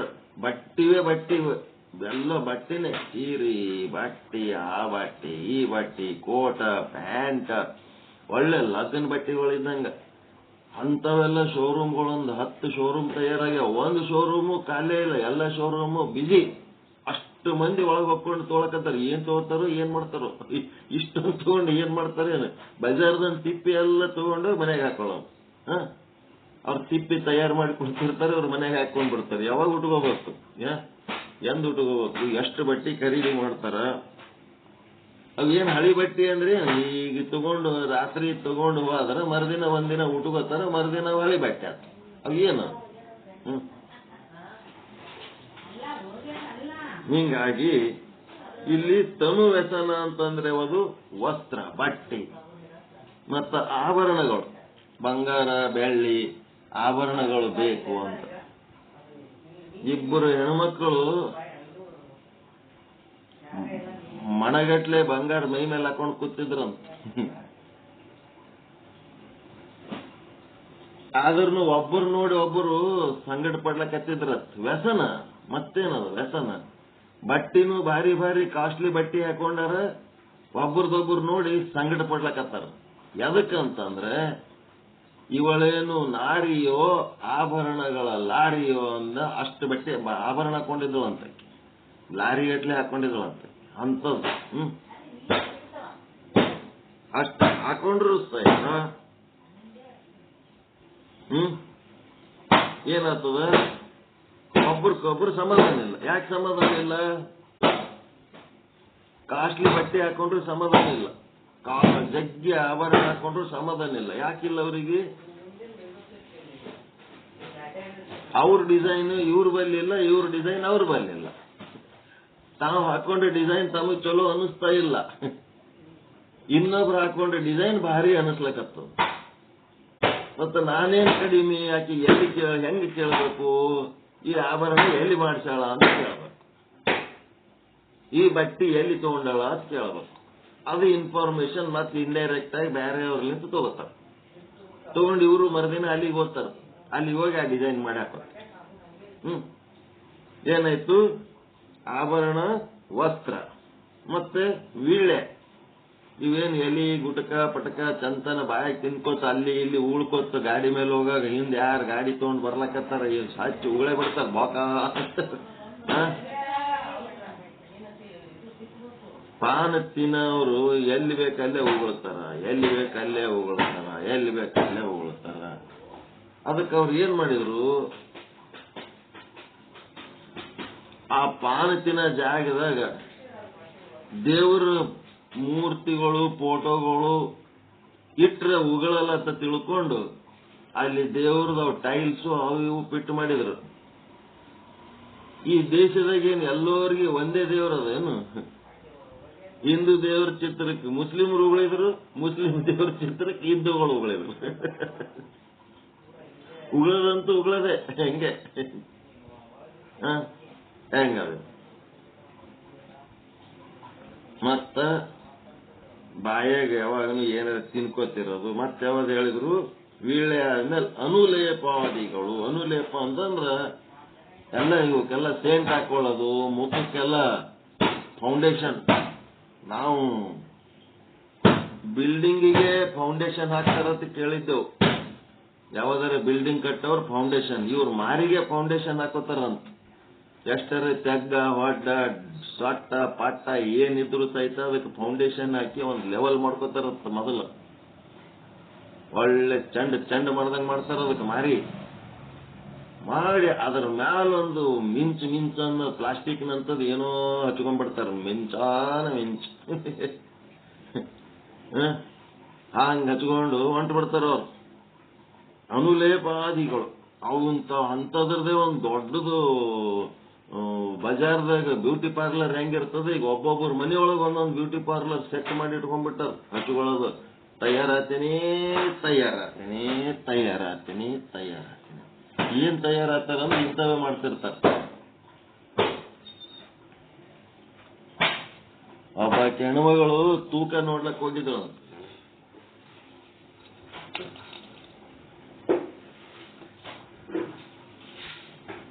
ಭಯಂಕರ ತೂಕ ತೋರಿಸ್ಬಿಡ್ತತ್ತ. ದುಃಖ ಆಗಿಬಿಡ್ತತ್ತ, ನನ್ ತೂಕ ಹೆಚ್ಚಾಗ್ಯದ್ರಿ ಏನ್ ಮಾಡ್ಲಿ ಅಂತ ಹೇಳಿ. ಚಪ್ಪಲಿ ಹಾಕೊಂಡು ನಿಂತಿದಿ, ಚಪ್ಪಲಿ ಬಿಡು, ತೂಕ ಕಡಿಮೆ ಆಗ್ತದ. ಚಪ್ಪಲಿ ಬಿಟ್ರು ತೂಕ ಕಡಿಮೆ ಆಗಲಿಲ್ಲ. ಆಕಿಗೆ ಬಹಳ ವಜ್ಜಿನೇ ಅನ್ಸ್ಲಕ್ಕತ್ತಳತ್ತ. ಅವ್ ಕೈಯನ್ನು ವ್ಯಾನಿಟಿ ಬ್ಯಾಗ್ ಅವ್ ಏನೇನವ ಅವೆಲ್ಲ ಬಿಡು, ಹಂಗೆ ನಿಂದ್ರು. ಏನ್ ಮಾಡಿದ್ರು ಆಕಿಗೆ ತೂಕ ಹೆಚ್ಚ ಅನ್ಸ್ಲಕ್ಕತ್ತಂತ. ಅವಾಗ ಅವ ಅಂಗಡಿಯವ್ ಹೇಳಿದ್ನಂತ, ಮೇಡಮ್ ನೀವು ಸ್ವಲ್ಪ ಹೋಗಿ ಮಾರಿ ತೊಳ್ಕೊಂಬರ್ರಿ, ಅವಾಗ ಕಡಿಮೆ ಆಗ್ತದ ನೋಡ್ರಿ ಅಂದನಂತ. ಅವನಿಗೆ ಗೊತ್ತಿತ್ತ ಈಕಿ ಫೌಂಡೇಶನ್ ಹಾಕೊಂಡು ಮ್ಯಾಲ ಮೇಕಪ್ ಮಾಡ್ಕೊಂಡ್ರ ಅಂತ. ಹೋಗಿ ಸ್ವಚ್ಛ ಮಾರಿ ತೊಳ್ಕೊಂಡ್ ಬಂದಳತ್ತ, ಕರೆಕ್ಟ್ ಆಗಿ ತೂಕ ಬಂತಂತ. ಇದು ಎಂತ ಕಾಲ ಬಂದದಂತಂದ್ರ ಕೆಲ್ಸಕ್ಕೆ ಬರ್ಲಾರ್ದಂತದಕ್ಕೆ ಮಹತ್ವ ಕೊಟ್ಟು ಮಾರಿ ತೊಳ್ಕೊಂಡ್ಲಂತ. ಅವಾಗ ಆಕಿ ತೂಕ, ನಂದು ತೂಕ ಇಷ್ಟದ, ಇಷ್ಟ ಯಾಕೆ ಬರ್ತದ ಚಿಂತೆ ಹಚ್ಚಿಬಿಟ್ಟಿತ್ತ. ಆಕಿ ಮೇಕಪ್ ಲಿಂತ ಹಂಗೆಲ್ಲ ಗದ್ದಲ್ಕ್ ಬಿದ್ದಿದಳಂತ. ಮಣಗಟ್ಲೆ ಹಚ್ಕೊಳಕ್ ಬರ್ತದತ್ತ ಮಾರಿಗೆ, ನಮ್ಗೆ ಗೊತ್ತಿಲ್ಲ. ಅದಕ್ಕೆ ಇವೆಲ್ಲ ವ್ಯಸನಗಳು. ಇದೇ ವ್ಯಸನ. ಎಷ್ಟೈತೆ ಟೈಮ್? ಮುಂದಿನ ವ್ಯಸನ ನಾಳೆ ಹೇಳೋಣಲ್ಲ. ತನು ವ್ಯಸನ. ಈ ಶರೀರಕ್ಕ ಶರೀರದ ಮ್ಯಾಲ ವಸ್ತ್ರ, ಆಭರಣ, ಮತ್ತ ಇವು ಬಾಯಾಗಿ ತಿನ್ಕೋತ ಬಾಯ್ಚಟ, ಮತ್ತೇನು ಮ್ಯಾಲ ಹಚ್ಚುಗಳು, ಸೌಂದರ್ಯ ಸಾಧನಗಳು, ಇವೆಲ್ಲ ತನು ವ್ಯಸನದಾಗ ಬರ್ತಾವ. ಇದು ಕೇಳಿದ ಮೇಲೆ ಇಂಥವ್ ಏನಾರ ಇತ್ತು ವ್ಯಸನಗಳಂತಂದ್ರ ಅವುಗಳನ್ನ ಕಂಟ್ರೋಲ್ ಮಾಡ್ಕೋಬೇಕು. ಕಂಟ್ರೋಲ್ ಮಾಡಕ್ ಕಲಿಬೇಕು. ಅರ್ಥ ಇಲ್ಲದಂತ ವ್ಯಸನಗಳಿವೆಲ್ಲ ಬ್ಯಾಡ್ ಹ್ಯಾಬಿಟ್ಸ್. ಅದರಿಂದ ಆರೋಗ್ಯ ಕೆಡ್ತದ, ಮನಸ್ಸು ಕೆಡ್ತದ. ಇದ್ದ ನಿಜವಾದ ಸ್ಥಿತಿಗಿಂತ ಭಿನ್ನವಾಗಿ ತೋರೋದು ಯಾಕೆ ಬೇಕು? ಏನ್ ಅದೀವಿ ಹಂಗೆ ತೋರ್ಸ್ಕೊಂಡ್ಬಿಟ್ರೆ ಆಯ್ತಪ್ಪ. ಅದನ್ನ ಬಿಟ್ಟಿಗೆ ಏನು ಮತ್ತೊಂದು ರೀತಿ ತೋರ್ಬೇಕನ್ನೋದು ಯಾಕ? ಅದು ಬೇಡ, ಅಂತದು ಬೇಡ. ನಾವು ನ್ಯಾಚುರಲ್ ಆಗಿ ಇರೋಣ ಅನ್ನೋದು ಬರ್ಬೇಕು ಒಳಗೆ. ಬೇರೆಯವರೆಲ್ಲ ಹಂಗಿರ್ತಾರೆ, ನಾವು ಹಿಂಗಿದ್ರೆ ಹೆಂಗ? ಈಗ ಹಂಗಿದ್ರೆ ಏನಾಗಂಗಿಲ್ಲ, ಹಿಂಗಿದ್ರೆ ಏನಾಗಲ್ಲ, ಹಂಗಿದ್ರೆ ಏನಾಗಲ್ಲ. ಅವ್ರು ಹಂಗಿದ್ರೆ ಅವ್ರೇನು ಆಗೇನು ಸ್ವರ್ಗಕ್ಕೆ ಹೋಗ್ಲಕತ್ತಾರ, ಇವ್ರು ಹಿಂಗಿದ್ದೇನು ನರಕಕ್ಕೆ ಹೋಗ್ಲಕತ್ತಾರ. ಅದಕ್ಕೆ ಮುಂದಿನ ವ್ಯಸನದ ಪಾಠ ನಾಳೆ ಹೇಳೋಣ. ಇನ್ನು ಮುಂದೆ ವಿಚಾರ ಸಾಗರಕ್ಕೆ ಹೋಗೋಣ.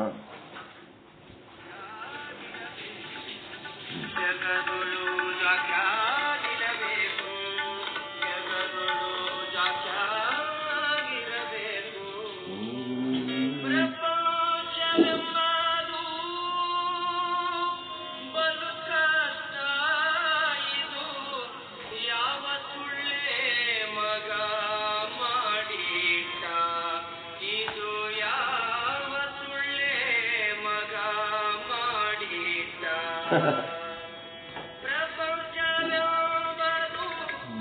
ಕಷ್ಟ ಇದು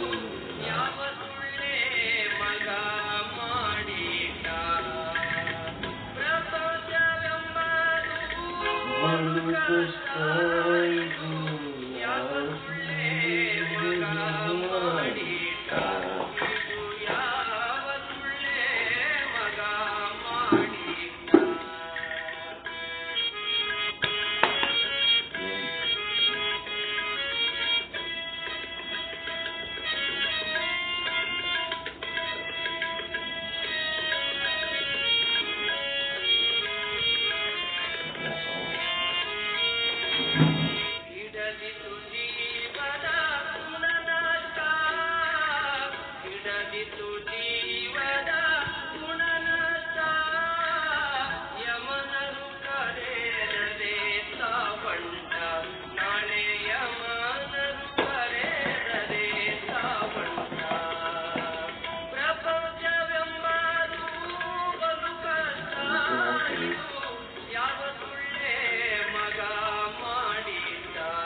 ತತ್ವಜ್ಞಾನಿಗಳಿಗೆ ಪ್ರಪಂಚ ನಡೆಸೋದಂತಂದ್ರ ಬಲು ಬ್ಯಾಸರ. ಇದು ಯಾಸೊಳಗ ಮಾಡಿಟ್ಟನಪ್ಪ ತಿನ್ನ ಇದೇನಪ್ಪ. ದುಡಿಯೋರು ದುಡಿಬೇಕು, ಮಾಡೋರು ಮಾಡಬೇಕು, ತಿನ್ನೋರು ತಿನ್ಬೇಕು. ಮನಿಯೊಳಗ ದಿನ ಮುಂಜಾನೆ ಅದ್ರ ಮೂರ್ ತಾಸಿಗೊಮ್ಮ ಮನ್ಯಾಗ ಹಚ್ಚಿದವ್ರು ಬರ್ತಿರ್ತಾರ. ಅಡಿಗೆ ಮಾಡಿ ಹಾಕೋದು ಹೆಣ್ಮಕ್ಳಿಗೆ ಎಂತ ಸಮಸ್ಯೆ. ಅವ್ರಿಗೂ ನಮ್ಮಂಗೆ ಆರೋಗ್ಯ ಅನಾರೋಗ್ಯ ಎಲ್ಲ ರೀತಿ ಸಮಸ್ಯೆಗಳಿರ್ತಾವ. ನಮ್ಕಿಂತ ಡಬಲ್ ಸಮಸ್ಯೆ ಇರ್ತಾವ. ಇದ್ರೂ ಸಹಿತ ಹೆಂಗ ಜಗ್ತಿರ್ತಾರ ಅವ್ರೆಲ್ಲ ನೋಡ್ಬೇಕು. ಅಬಾಬಾಬಾಬಾ. ಒಂದ್ ಉಳ್ಳಾಗಡ್ಡಿ ಹೊಳ್ ಕೊಡ್ಲಕ್ ಆಗಂಗಿಲ್ಲ ನಮಗ. ಅವ್ರಿಗೆ ದಿನ ಅಡಿಗೆ ಮಾಡಾಕ ಒಂದು ಜವಾಬ್ದಾರಿ ತಗೋರಿ, ಒಂದ್ ಉಳ್ಳಾಗಡ್ಡಿ ಹೊಳ್ ಕೊಡ್ರಿ ಅವ್ರಿಗೆ ಸಾಕು. ಅವ್ರು ಎಷ್ಟು ಮಾಡ್ತಾರ ಮನಿಯೊಳಗ ಅಂತಂದ್ರ ಅದು ನಮಗ್ ಅವ್ರ ಮುಂಜಾನೆ ಒಂದು 10 ಗಂಟೆ ಒಳಗೆ ಎಷ್ಟು ಕೆಲಸ ಮಾಡ್ತಾರ. ಅವ್ರ ಏನಾರ ಊರಿಗೆ ಹೋದ್ರ ಅಂದ್ರೆ ಅಷ್ಟು ಕೆಲಸಗಳು ನಾವು ಮಾಡ್ಬೇಕಾದ್ರೆ 4 ಗಂಟೆ ಆಗ್ತದ ಸಾಯಂಕಾಲ. ಅಷ್ಟು ಕೆಲಸಗಳು ಮಾಡ್ತಾರ ಅವ್ರು ಎಟ್ ಎ ಟೈಮ್. ಅದು ಇದು ಓಸು ತರ ಮಾಡಿ ಅದು ಹೆಂಗ್ ಸರ್ಕಸ್ ಮಾಡಿ ಅದನ್ನ ಸಕ್ಸಸ್ ಮಾಡಿ 9:30 ಕಳಿಸ್ಕೊಟ್ಬಿಡ್ತಾರ. ಹೋರಿ ಆಫೀಸ್ಗೆ ಹೋರಿ, ಸಾಲಿಗೆ ಹೋರಿ ಅಂತ ಹೇಳಿ. ಹೊರಗಿನೂ ಸಹಿತ ಗಂಡಸ ಮಕ್ಕಳು ಎಷ್ಟು ಬಡದಾಡ್ತಿರ್ತಾರ ಮನಿಗೆ ತಂದು ಹಾಕೋದಕ್ಕ. ಅದು ಇದು ಏನಪ್ಪ ಇದು ತತ್ವಜ್ಞಾನಿ ದೃಷ್ಟಿಯೊಳಗೆ ಇದು ಯಾವ ಮಾಡಿರ್ತಾನ ಏನಿದು. ಆದ್ರೆ ಅಜ್ಞಾನಿಗಳಿಗೆ ಅದೇ ಭಾರಿ ಇಂಟ್ರೆಸ್ಟ್. ಜ್ಞಾನಿಗಳಿಗೆ ಯಾವಾಗ ಮಾಡಿಟ್ಟಾನಪ್ಪ ಪ್ರಪಂಚ ಅಂತ ಜ್ಞಾನಿ ಅಂತಾನ, ಅವನಿಗೆ ಅದೇ ಭಾರಿ ಇಷ್ಟ. ನಂದಿ ಹಂದಿ ಅಂತ ಹೇಳಿವಲ್ಲ, ನಂದಿಗೆ ಈ ಪ್ರಪಂಚ ಅನ್ನೋದು ರೊಜ್ಜಿದ್ದಂಗ, ಹಂದಿಗೆ ಆ ರೊಜ್ಜ ಭಾರಿ ಪ್ರಿಯ. ಅದೇ ಭಾರಿ ಇಂಟ್ರೆಸ್ಟ್ ಮಾಡ್ತಿರ್ತೀವಿ ಅಷ್ಟೇ.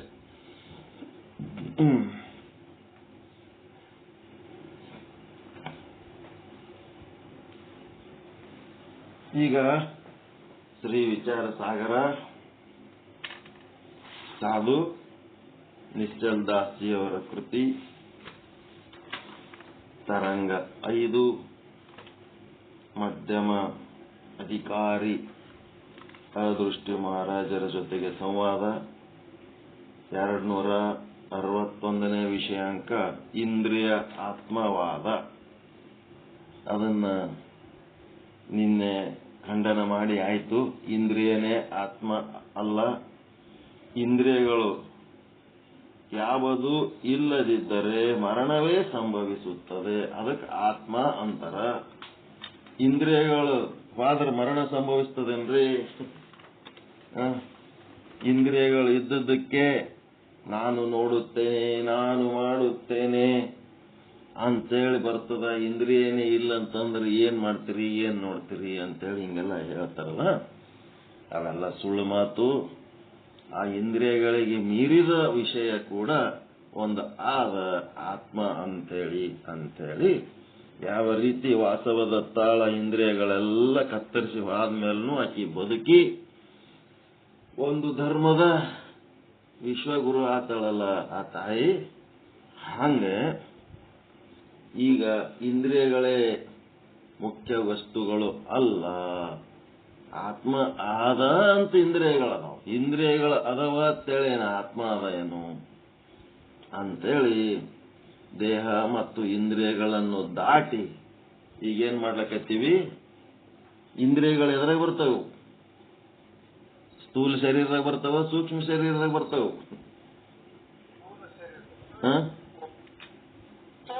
ಸೂಕ್ಷ್ಮ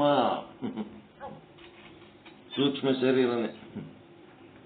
ಸ್ಥೂಲ ಶರೀರ ಅದು ಒಂದೇ ಅನ್ನಮಯ ಕೋಶ. ಇಂದ್ರಿಯಗಳೆಲ್ಲ ಸೂಕ್ಷ್ಮ ಶರೀರದಾಗ ಅದಾವಿಲ್ಲ.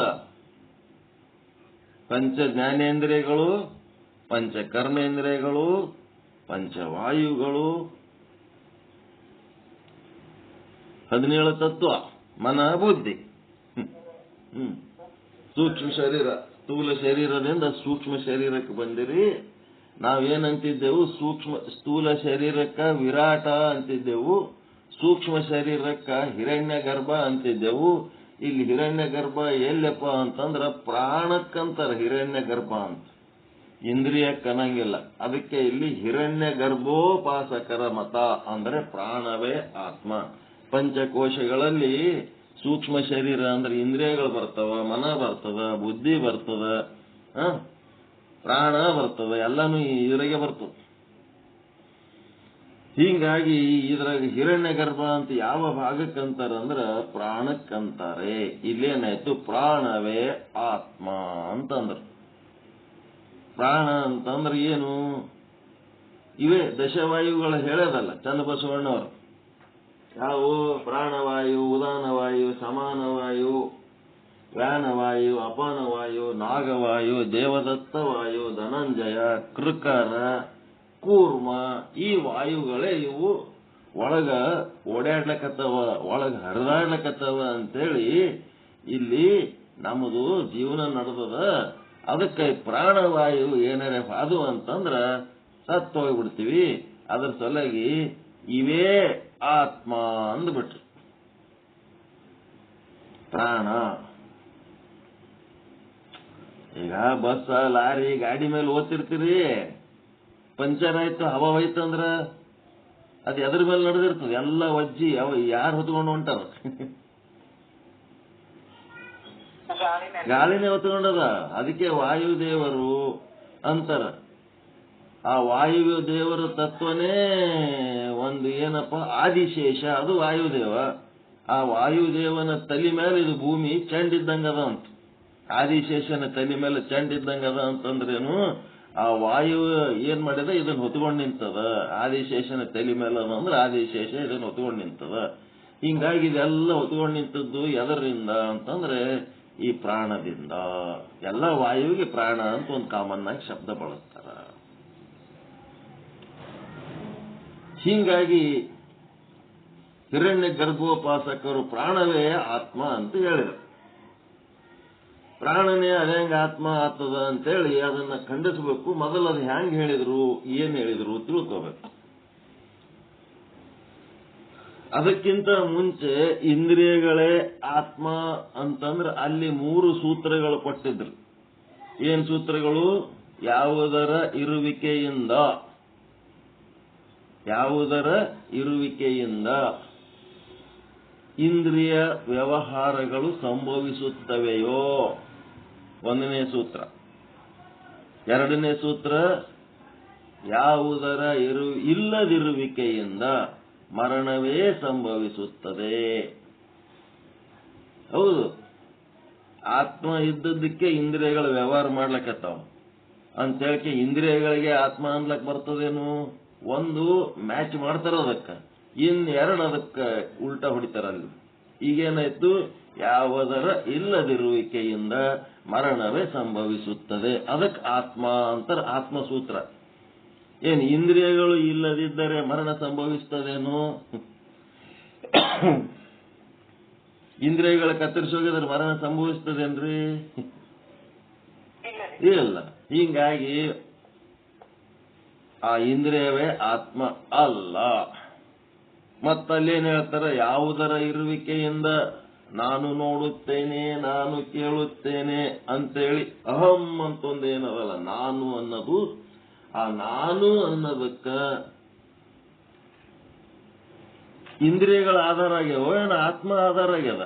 ನೋಡುತ್ತೇನೆ ಅಂತಂದ್ರೆ ಕಣ್ಣಲ್ಲಿಂತ ನೋಡ್ಲಕತ್ತೀನಿ ಅಂದ್ರೆ, ಕಣ್ಣಲ್ಲಿಂತ ನೋಡ್ಲಕತ್ತೀನಿ ಅಂದ್ರೆ ಕಣ್ಣೇ ಮುಖ್ಯನೋ, ಅಂದ್ರೆ ಕಣ್ಣಿನಿಂದಿರುವ ಆತ್ಮ ಮುಖ್ಯನೋ? ಅವ್ರಿಗೇನಾಗ್ಯದ? ನಾನು ನೋಡುತ್ತೇನೆ ಅಂತ ಅಂದ್ಮೇಲೆ ನಾನು ಅನ್ನೋದು ನಾನು ಅಹಂಕಾರ. ಮತ್ತ ನೋಡುತ್ತೇನೆ ಅಂದ್ರೆ ಕಣ್ಣಲ್ಲಿಂತ ನಾನು ನೋಡ್ತೀನಿ ಅಂತ ಅಂದ್ಮೇಲೆ ಇಂದ್ರಿಯನೇ ಆತ್ಮ ಅಂದ್ಬಿಟ್ರು ಅವರು. ಕಣ್ಣು ಕೆಲಸ ಮಾಡ್ಬೇಕಾದ್ರೆ ಕಣ್ಣಿನಲ್ಲಿ ಅಂಧತ್ವ, ಮಂದತ್ವ, ಪಟುತ್ವ. ಕೆಲವೊಬ್ಬರಿಗೆ ಕಣ್ಣು ಅದಾವ, ಎಲ್ಲರಿಗೂ ಕಣ್ಣು ಅದಾವ. ಕೆಲವೊಬ್ಬರು ಕಣ್ಣು ತೇಜವಾಗಿ ಕಾಣ್ತಾವ, ಕೆಲವೊಬ್ಬರ ಕಣ್ಣು ಮಂದವಾಗಿ ಕಾಣ್ತಾವ, ಕೆಲವೊಬ್ಬರ ಕಣ್ಣು ಅಂದವಾಗಿ ಕಾಣ್ತಾವ. ಇವೆಲ್ಲ ಇರ್ಬೇಕಾದ್ರೆ ಅದರ ಹಿಂದೊಂದು ಯಾವುದೋ ಚೇತನ ಹೆಚ್ಚು ಕಡಿಮೆ. ಕುರುಡಗನು ಕಣ್ಣು ಕಾಣಬೇಕಿತ್ತು, ಕಣ್ಣೇ ಆತ್ಮ ಇತ್ತಂದ್ರೆ ಹಿಂಗೆಲ್ಲ ವಾದ ಬರ್ತವ. ಹೀಗಾಗಿ ಇಂದ್ರಿಯಗಳು ಇಲ್ಲ ಅಂತಂದರೂ ಕೂಡ ಅದರ ಆಚೆಗೆ ಒಂದು ವಸ್ತು ಆದ, ಅದರಿಂದ ಬದುಕ್ತೀವಿ. ಹೀಗಾಗಿ ಇಂದ್ರಿಯಗಳೇ ಆತ್ಮ ಅಲ್ಲ ಅಂತೇಳಿ ಅಲ್ಲಿ ಸೂತ್ರಗಳು ಹೇಳಿದ್ರು. ಆ ಸ್ಥೂಲ ಶರೀರನೇ ಆತ್ಮ ಅಲ್ಲ, ಸೂಕ್ಷ್ಮ ಶರೀರನೇ ಆತ್ಮ ಅಲ್ಲ ಅನ್ಬೇಕಾದ್ರೆ ಆತ್ಮ ಸೂತ್ರಗಳನ್ನು ಹೇಳಿ ಅದರೊಳಗೆ ಒಂದು ಪಾಯಿಂಟ್ ಅವ್ರು ಹೇಳೋ ಪಾಯಿಂಟಿಗೆ ಮ್ಯಾಚ್ ಮಾಡಿ ಅವ್ರು ಯಾವ ಕಾರಣದಿಂದ ಇದೇ ಆತ್ಮ ಅಂತಾರ ಅಂತ ಹೇಳಿ ಮುಂದೆ ವಿರೋಚನ ಸಿದ್ಧಾಂತದ ಪ್ರಕಾರ ಅವ್ರದ್ದು ಹರ್ಕ ಪರ್ಕ ಇರ್ತದ. ಮುಂದೆ ಬರ್ತಾ ಬರ್ತಾ ಈ ವೇದಾಂತ ಸಿದ್ಧಾಂತದ ಪ್ರಕಾರ ಆತ್ಮಕ್ಕೆ ಕರ್ಕೊಂಡು ಹೋಗ್ತಿರ್ತಾರೆ. ಈಗ ಎಲ್ಲಿಗೆ ಗೊತ್ತು? ಹಿರಣ್ಯ ಗರ್ಭೋಪಾಸಕ ಅಂದ್ರೆ ಪ್ರಾಣವೇ ಆತ್ಮ. ಅದಕ್ಕೆ ಹಿರಣ್ಯ ಗರ್ಭೋಪಾಸಕರು ಪ್ರಾಣವೇ ಆತ್ಮವೆಂದು ಹೇಳುತ್ತಾರೆ. ಹಿರಣ್ಯ ಗರ್ಭ ಅಂದ್ರೆ ಅಪಂಚೀಕೃತ ಭೂತದ ಕಾರ್ಯವಾದ ಸಮಷ್ಟಿ ಸೂಕ್ಷ್ಮ ಶರೀರದ ಅಭಿಮಾನಿ ಹಿರಣ್ಯ ಗರ್ಭ. ಪಂಚೀಕೃತ ಅಲ್ಲದು, ಅಪಂಚೀಕೃತ ಅಂತಂದ್ರೆ ಏನದ? ಭೂಮಿಯಾಗೆ ಸೂಕ್ಷ್ಮದ ರೂಪದಲ್ಲಿ ಹೆಂಗದದು? ಗಂಧ ರೂಪದಲ್ಲಿ ಅದದು. ಜಲವಾಗಿ ಅದದು, ಮತ್ತೆ ಅದರಾಗೂ ಮಿಕ್ಸ್ ಆಗಿಲ್ಲ. ಅದು ರಸದ ರೂಪದಲ್ಲಿ ಅದ. ಅಗ್ನಿ ಯಾವುದರ ಜೊತೆಗೂ ಮಿಕ್ಸ್ ಆಗಿಲ್ಲ, ಪಂಚೀಕರಣ ಹೊಂದಿಲ್ಲ. ಅದು ತನ್ನ ರೂಪದಲ್ಲಿ ಅದ. ವಾಯು ಸ್ಪರ್ಶದ ರೂಪದಲ್ಲಿ ಅದ. ಆಕಾಶ ಶಬ್ದದ ರೂಪದಲ್ಲಿ ಅದ. ತನ್ಮಾತ್ರೆಗಳು ಅವು ಒಂದ್ರೊಳಗೊಂದು ಬೆರೆತಾಗ ಭೂತಗಳಾಗ್ತಾವ. ಅವು ಅಪಂಚೀಕೃತವಾಗಿದ್ದು ಹೆಂಗದವ ಅಂತಂದ್ರ ಸಮಷ್ಟಿ ಸೂಕ್ಷ್ಮ ಶರೀರ ಅಂದ್ರೆ ಯಾರ್ದದು? ವ್ಯಷ್ಟಿ ಸೂಕ್ಷ್ಮ ಶರೀರ ಅಂದ್ರೆ ಜೀವನದು. ಸಮಷ್ಟಿ ಸೂಕ್ಷ್ಮ ಶರೀರ ಅಂದ್ರೆ ಈಶ್ವರಂದು, ಬ್ರಹ್ಮಾಂಡದ್ದು.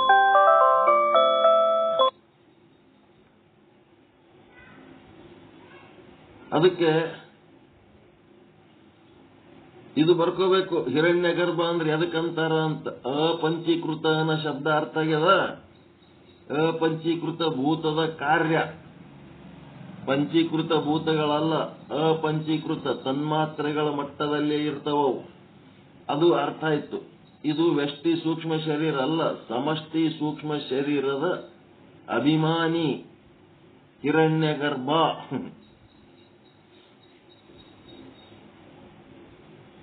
ಇಷ್ಟು ಬರ್ಕೋಬೇಕಿದು. ಸಮಷ್ಟಿ ಸೂಕ್ಷ್ಮ ಶರೀರದ ಅಭಿಮಾನಿ ಹಿರಣ್ಯ ಗರ್ಭ. ಪ್ರಾಣ ಅಂತಿರಲ್ಲ, ಇದಕ್ಕೆ ಅಂತಾರೆ.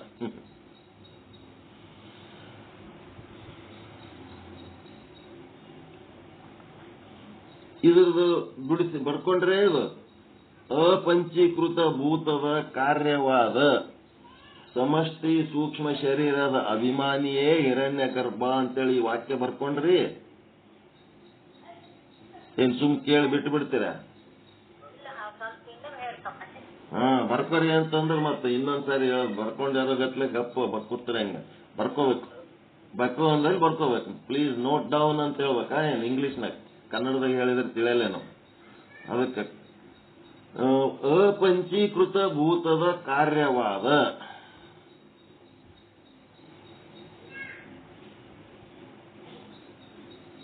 ಅಪಂಚೀಕೃತ ಭೂತದ ಕಾರ್ಯವಾದ ಸಮಷ್ಟಿ ಸೂಕ್ಷ್ಮ ಶರೀರ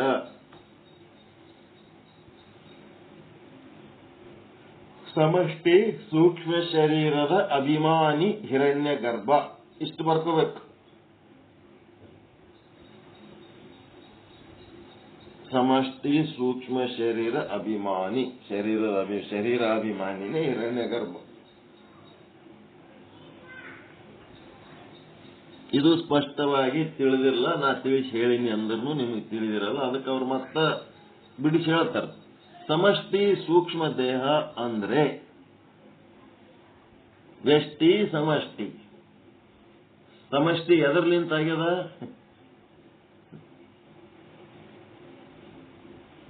84 ಲಕ್ಷ ಜೀವರಾಶಿಗಳ ಏನು ದೇಹಗಳ ಮೊತ್ತನೇ ಸಮಷ್ಟಿ ದೇಹ. ಸಮಷ್ಟಿ ಸೂಕ್ಷ್ಮ ಶರೀರದ ಅಭಿಮಾನಿ ಹಿರಣ್ಯ ಗರ್ಭ ಅಂತಂದ್ರೆ ಸಮಷ್ಟಿ ಸೂಕ್ಷ್ಮ ದೇಹ ಅಂದ್ರೆ 84 ಲಕ್ಷ ವ್ಯಷ್ಟಿಗಳ ಅಂದ್ರೆ ಜೀವರಾಶಿಗಳ 84 ಲಕ್ಷ ವ್ಯಷ್ಟಿಗಳ ಅಂದ್ರೆ ಜೀವರಾಶಿಗಳ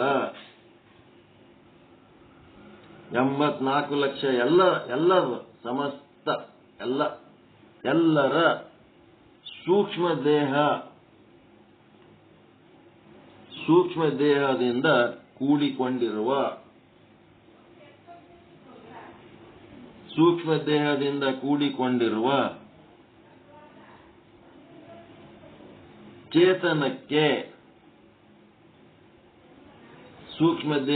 ಕೂಡಿಕೊಂಡಿರುವ ಚೇತನಕ್ಕೆ ಹಿರಣ್ಯಗರ್ಭ ಎನ್ನುತ್ತಾರೆ.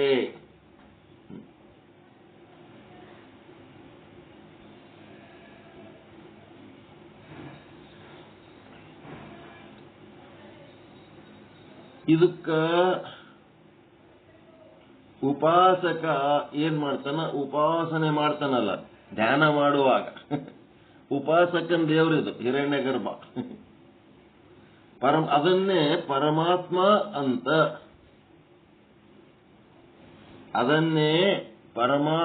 ಅಂತ ಉಪಾಸನೆ ಮಾಡುವವರನ್ನ,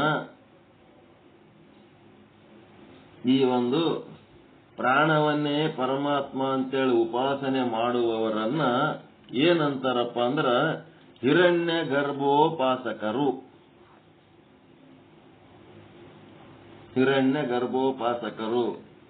ಮೂಗಿನ ಮೇಲೆ ಲಕ್ಷ್ಯ ಇರಲಿ, ಉಸಿರಾಟದ ಕಡೆ ಲಕ್ಷ್ಯ ಇರಲಿ, ಉಸಿರು ಒಳಗೆ ತಗೋರಿ, ಉಸಿರು ಹೊರಗೆ ತಗೋರಿ ಅಂತೇಳಿ ಪ್ರಾಣಾಯಾಮ ಇದೆಲ್ಲ ಮಾಡ್ತಿರ್ತೀರಲ್ಲ, ಇದೆಲ್ಲ ಹಿರಣ್ಯ ಗರ್ಭೋಪಾಸನೆ. ಇದು ಪರಮಾತ್ಮ, ಇದರಿಂದೇ ನಮ್ಮ ಆರೋಗ್ಯ, ಇದರಿಂದೇ ನಾವು ಚೆನ್ನಾಗಿ ಬದುಕ್ತೀವಿ ಅಂತೇಳಿ ಒಂದು ಮಟ್ಟಿಗೆ ಕರೆಕ್ಟ್ ಅದು.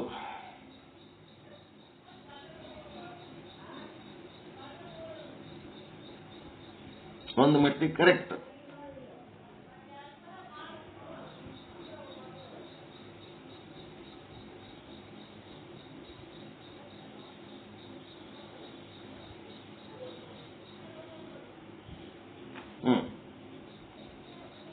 ಏನಾಯ್ತಪ್ಪ,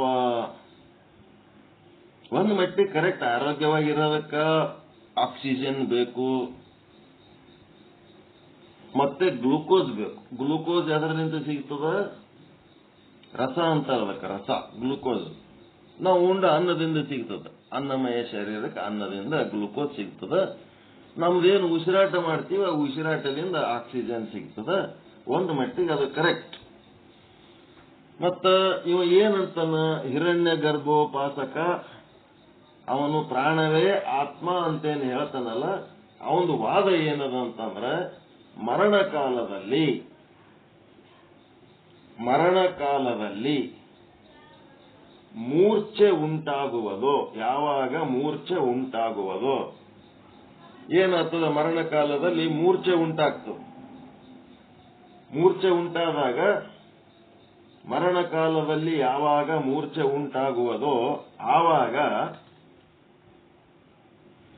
ಏನಂತಾರ, ಅವ ಕೋಮಾದಾಗ ಹೋಗಿರ್ತಾನವ. ಸಾಯ ಟೈಮ್ನೊಳಗ ಮಾತಾಡೋದಿಲ್ಲ, ಕಣ್ಣು ತೆರೆಯಂಗಿಲ್ಲ, ಕೈಕಾಲು ಎತ್ತಂಗಿಲ್ಲ, ಏನೇನು ಮಾಡಲ್ಲ, ಉಣಲ್ಲ, ತಿನ್ನಲ್ಲ, ಏನೇನು ಮಾಡಲ್ಲ, ಮೂರ್ಛೆ ಹೊಂದಿರ್ತಾನ. ಆದ್ರ ಮೂಗಿನ ಬಲ್ಲಿ ಕೈ ಹಿಡಿದು ನೋಡಿದ್ರೆ ಉಸಿರಾಡಿಸ್ತಿರ್ತಾನ. ಮೂಗ್ ಬಲ್ಲಿ ಉಸಿರಾಡಿಸ್ತಿರ್ತಾನ. ಅವ ಉಸಿರಾಡಿಸ್ಲಕತ್ತಾನಂತಂದ್ರ ಏನ್ ತಿಳ್ಕೊತಾರ? ಜೀವ ಆದ ಅಂತ ತಿಳ್ಕೊತಾರ. ಉಸಿರಾಟ ನಡೆದ, ಶರೀರ ತಾಪ ಬಿಸಿ ಆದ ಅಂತಂದ್ರ ಏನಾಯ್ತು? ಜೀವ ಆದ ಅಂತಾರ. ಅದಕ್ಕೆ ಇವ್ರೇನಂದ್ರು, ಮರಣ ಕಾಲದಲ್ಲಿ ಯಾವಾಗ ಮೂರ್ಛೆ ಉಂಟಾಗುವುದೋ ಆವಾಗ ಅವನ ಸಂಬಂಧಿಕರು, ಪುತ್ರರು ಮೊದಲಾದವರು ಏನಂತಾರ, ಉಸಿರಾಟ ನಡೆದಿತ್ತು ಅಂತಂದ್ರ ಪ್ರಾಣ ಶೇಷವಾಗಿದ್ದರೆ ಜೀವ ಇದೆ ಎಂದು ತಿಳಿಯುತ್ತಾರೆ. ಅವನು ಇನ್ನು ಉಸಿರಾಡಿಸ್ಲಕತ್ತಿದ್ನ ಅಂತಂದ್ರೆ ಇನ್ನ ಜೀವ ಆದ ಅಂತ ತಿಳ್ಕೊತಾರೆ. ಉಸಿರಾಟ ನಡೆದಿತ್ತಂದ್ರೆ, ಪ್ರಾಣ ಶೇಷವಾಗಿದ್ದರೆ ಅಂತಂದ್ರೆ. ಒಂದು ವೇಳೆ ಉಸಿರಾಟ ಇಲ್ಲ, ಉಸಿರು ಬಂದಾಗ್ಯದ ಅಂತಂದ್ರೆ ಪ್ರಾಣವು ಶೇಷವಾಗಿ ಉಳಿಯದಿದ್ದರೆ, ಏನು ಉಸಿರಾಡಿಸ್ಲಕತ್ತಿಲ್ಲ, ಏನು ಇಲ್ಲ, ನಾಡಿ ಬಡಿತಾ ಇಲ್ಲ, ನಾಡಿ ಮಿಡಿತಾ ಇಲ್ಲ, ಏನೇನು ಇಲ್ಲ, ಸಾರಿ ಅಂತೇಳಿ ರಗ್ಗೊಚ್ಚೋತಾನಲ್ಲ ಅವ ಡಾಕ್ಟರ್. ಅವಾಗೇನಂತಂದ್ರು, ಪ್ರಾಣವು ಶೇಷವಾಗಿ ಉಳಿಯದಿದ್ದರೆ ಮರಣ ಹೊಂದಿದ್ದಾನೆಂದು ತಿಳಿಯುತ್ತಾರೆ. ಆದ್ದರಿಂದ ಪ್ರಾಣವೇ ಆತ್ಮ ಅಂದ್ಬಿಟ್ರು. ಪ್ರಾಣವೇ ಆತ್ಮ. ಪ್ರಾಣದೇ ಆತ್ಮ ಅಂತಂದ್ರೆ ಇಲ್ಲೇನದ ಸತ್ತು ಚಿತ್ತು ಆನಂದ ನಿತ್ಯ ಪರಿಪೂರ್ಣದೊಳಗ ಚಿತ್ ಅನ್ನೋದು ನೀವು ತಗೋಬೇಕೀಗ. ಚಿದ್ರೂಪ, ಅದು ಚಿದ್ರೂಪ ಏನದ? ಆತ್ಮ ಜ್ಞಾನಿ ಆದ ಇಲ್ಲದು, ತಿಳ್ಕೊಳ್ಳೋ ವಸ್ತು ಹೌದಿಲ್ಲದ ಆತ್ಮ. ಅದು ತಿಳ್ಕೊತದದು ತಾನೇನಾದ ಅಂತನೂ ಅದಕ್ಕೆ ಪಕ್ಕ ಗೊತ್ತದ. ನಾನು ಆತ್ಮ ಅದೀನಿ, ನಾ ಪರಮಾತ್ಮ ಅದೀನಿ, ನಾನು ಇಡೀ ವಿಶ್ವದ ಸೃಷ್ಟಿಕರ್ತ ಅದೀನಿ, ವಿಶ್ವದ ನಿಯಾಮಕ ಅದೀನಿ, 84 ಲಕ್ಷ ಜೀವರಾಶಿಗಳಿಗೆಲ್ಲ ನಾನೇ ಆಧಾರವಾಗಿದ್ದೀನಿ ಅಂತ ಅದಕ್ಕೆ ಆತ್ಮಕ್ಕೆ ಗೊತ್ತದ. ಇಡೀ ಬ್ರಹ್ಮಾಂಡನೂ ಗೊತ್ತು, ಪಿಂಡಾಣನೂ ಗೊತ್ತು, ತನ್ನ ಬಗ್ಗೆ ತನಗೂ ಗೊತ್ತು. ಇಲ್ಲಿ ಪ್ರಾಣ ಅಂದ್ರೇನು? ಉಸಿರಿಗೆ ಸಂಬಂಧಪಟ್ಟದ್ದು ಹೇಳಕತ್ತಾರಲ್ಲ. ಈ ಉಸಿರಾಟ ಪ್ರಾಣದೇವರು, ಇದಕ್ಕೆ ದೇವ್ರಂತಾರ, ಇದು ದೇವರಲ್ಲ. ಹೆಂಗ ಅಂತಂದ್ರೆ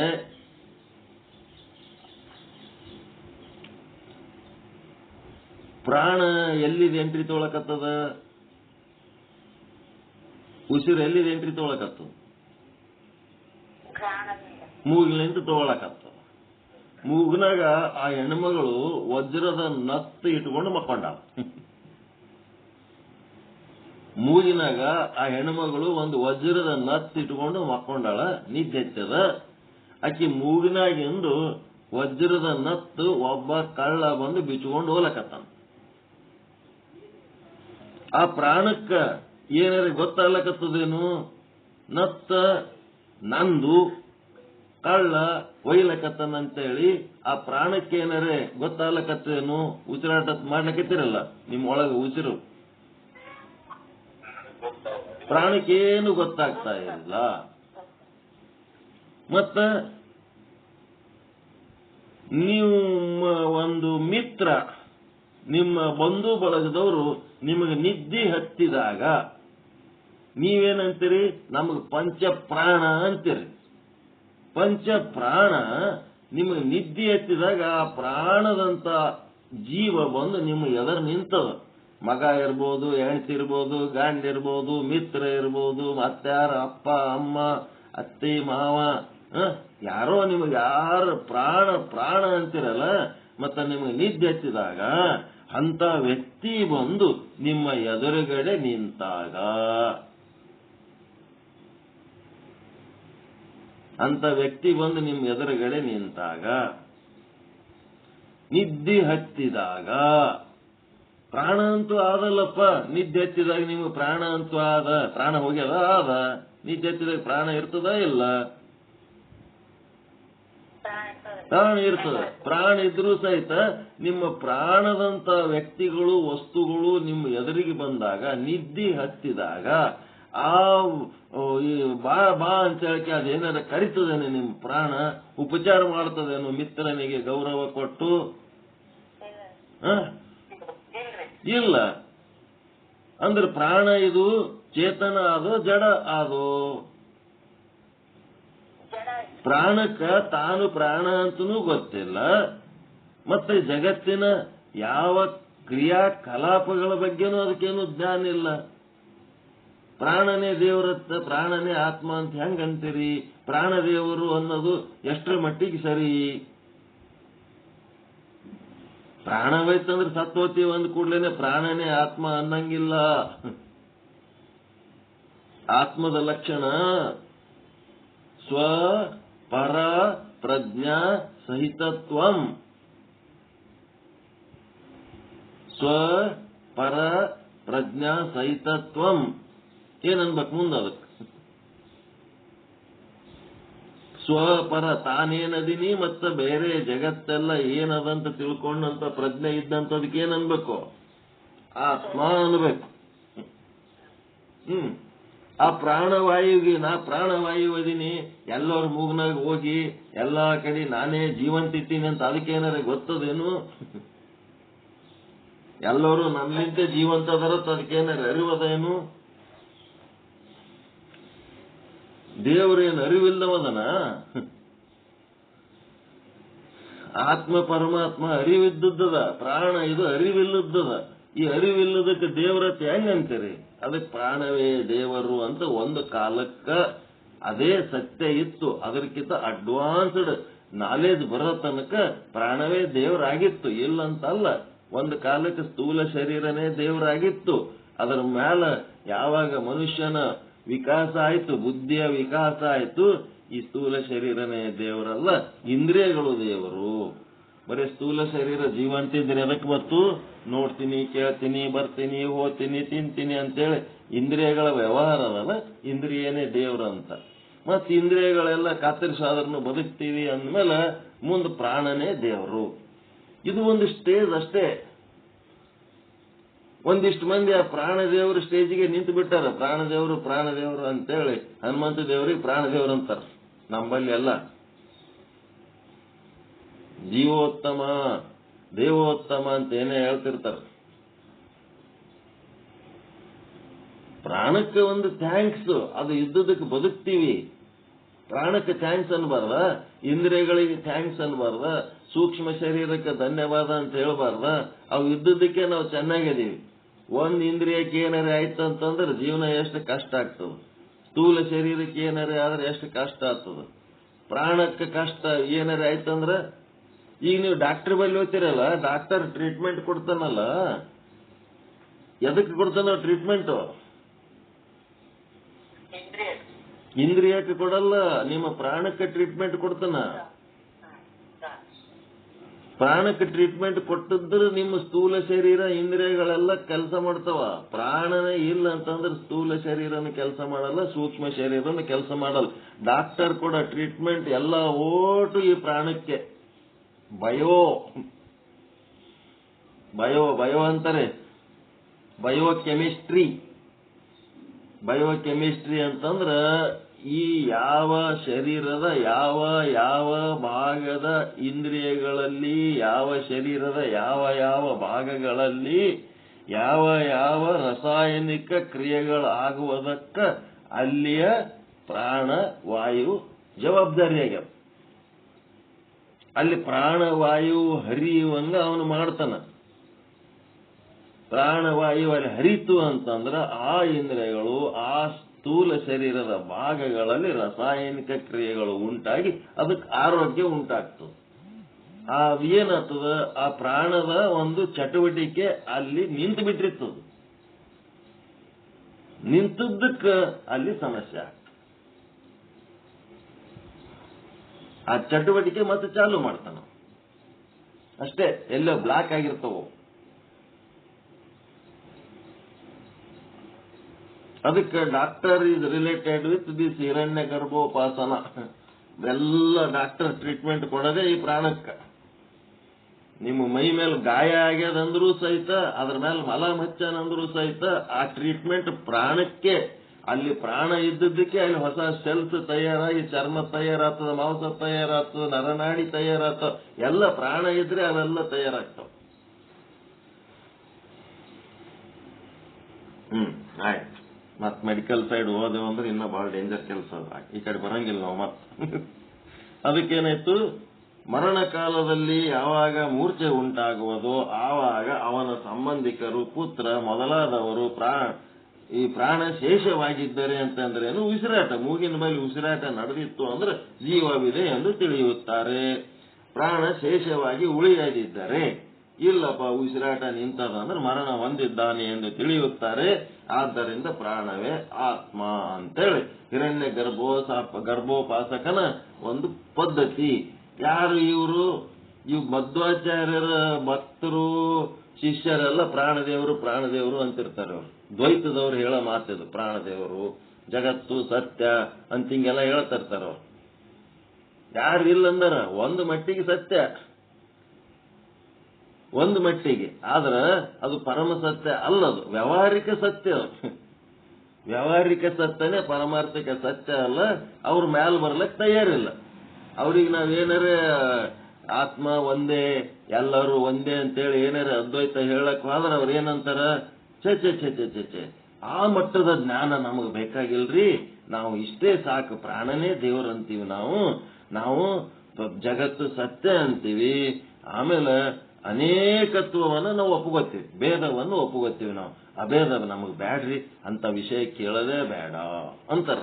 ಆ ಮಟ್ಟಿಗೆ ನಿಂತು ಬಿಟ್ಟಾರ ಅವ್ರು, ಲಾಕ್ ಮ್ಯಾಲ ಬರ್ಲಕ್ ತಯಾರಿಲ್ಲ ಅವರು. ನಾನು ಮನಗಾರ ಗುದ್ದಾಡಿನ ಅವ್ರ ಸಂಗಟ ಮಾತಾಡ್ಲಕ್, ನೋ ಆ ವಿಷಯ ಹೇಳ್ತಿದ್ರಿ ಅಂದ್ರೆ ನಿಮ್ಗ ಬೇಡ, ನಾವ್ ಇದೇ ಸಾಕು.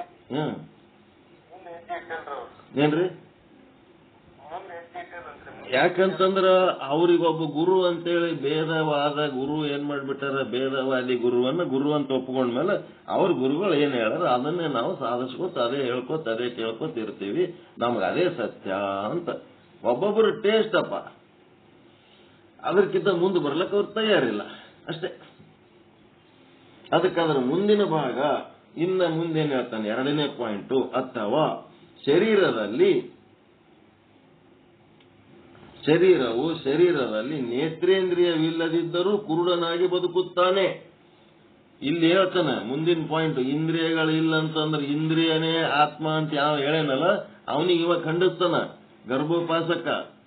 ಈ ಶರೀರದಲ್ಲಿ ನೇತ್ರೇಂದ್ರಿಯ ಇಲ್ಲದಿದ್ದರೂ ಶರೀರವು ಬದುಕುತ್ತದೆ, ಶ್ರೋತ್ರೇಂದ್ರಿಯಗಳು ಇಲ್ಲದಿದ್ದರೂ ಕಿವುಡನಾಗಿ ಬದುಕುತ್ತದೆ, ಘ್ರಾಣೇಂದ್ರಿಯ ಇಲ್ಲದಿದ್ದರೂ ಮೂಕನಾಗಿ ಬದುಕುತ್ತದೆ, ಮತ್ತೆ ಅದು ಪಾದೇಂದ್ರಿಯ ಇಲ್ಲಂದರೂ ಕುಂಟನಾಗಿ ಬದುಕುತ್ತದೆ. ಯಾವ ಯಾವ ಇಂದ್ರಿಯಗಳಿಲ್ಲ ಅಂದ್ರೆ ಒಂದೊಂದು ಹೆಸರು ಕೊಟ್ಟಿರೇ ಇಲ್ಲ, ಕುಡ್ಡ, ಕುಂಟ, ಮೂಕ ಅಂತೇಳಿ. ಹೀಗಾಗಿ ಇದು ಬದುಕ್ತದೆ. ಹೀಗೆ ಯಾವ ಇಂದ್ರಿಯ ವ್ಯಾಪಾರವಿಲ್ಲದಿದ್ದರೂ ಶರೀರ ಬದುಕುತ್ತದೆ, ಆದರೆ ಪ್ರಾಣವಿಲ್ಲದಿದ್ದರೆ ಅದೇ ಕ್ಷಣ ಆ ಶರೀರ ಶವದಂತೆ ಅಮಂಗಲವಾಗಿ ಭಯಂಕರ ರೂಪದಿಂದ ಬಿದ್ದು ಬಿಡುತ್ತದೆ. ಎಷ್ಟು ಚಂದದ ಒಂದು ಮಾತು, ಖರೆ ಅನಿಸ್ತದಿಲ್ಲ ಇದು?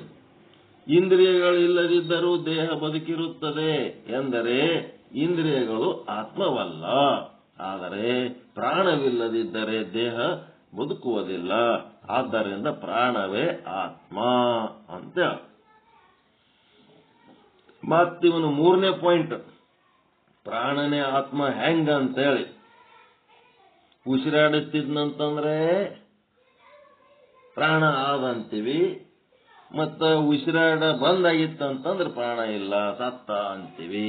ಹಿಂಗಾಗಿ ಉಸಿರಾಟದ ಮೇಲೆ ಡಿಪೆಂಡ್ ಅದ, ಇಂದ್ರಿಯ ಮೇಲೆ ಡಿಪೆಂಡ್ ಇಲ್ಲ, ಇದು ಪ್ರಾಣದ ಮೇಲೆ ಡಿಪೆಂಡ್ ಅದ ಈ ದೇಹ ಬದುಕದು.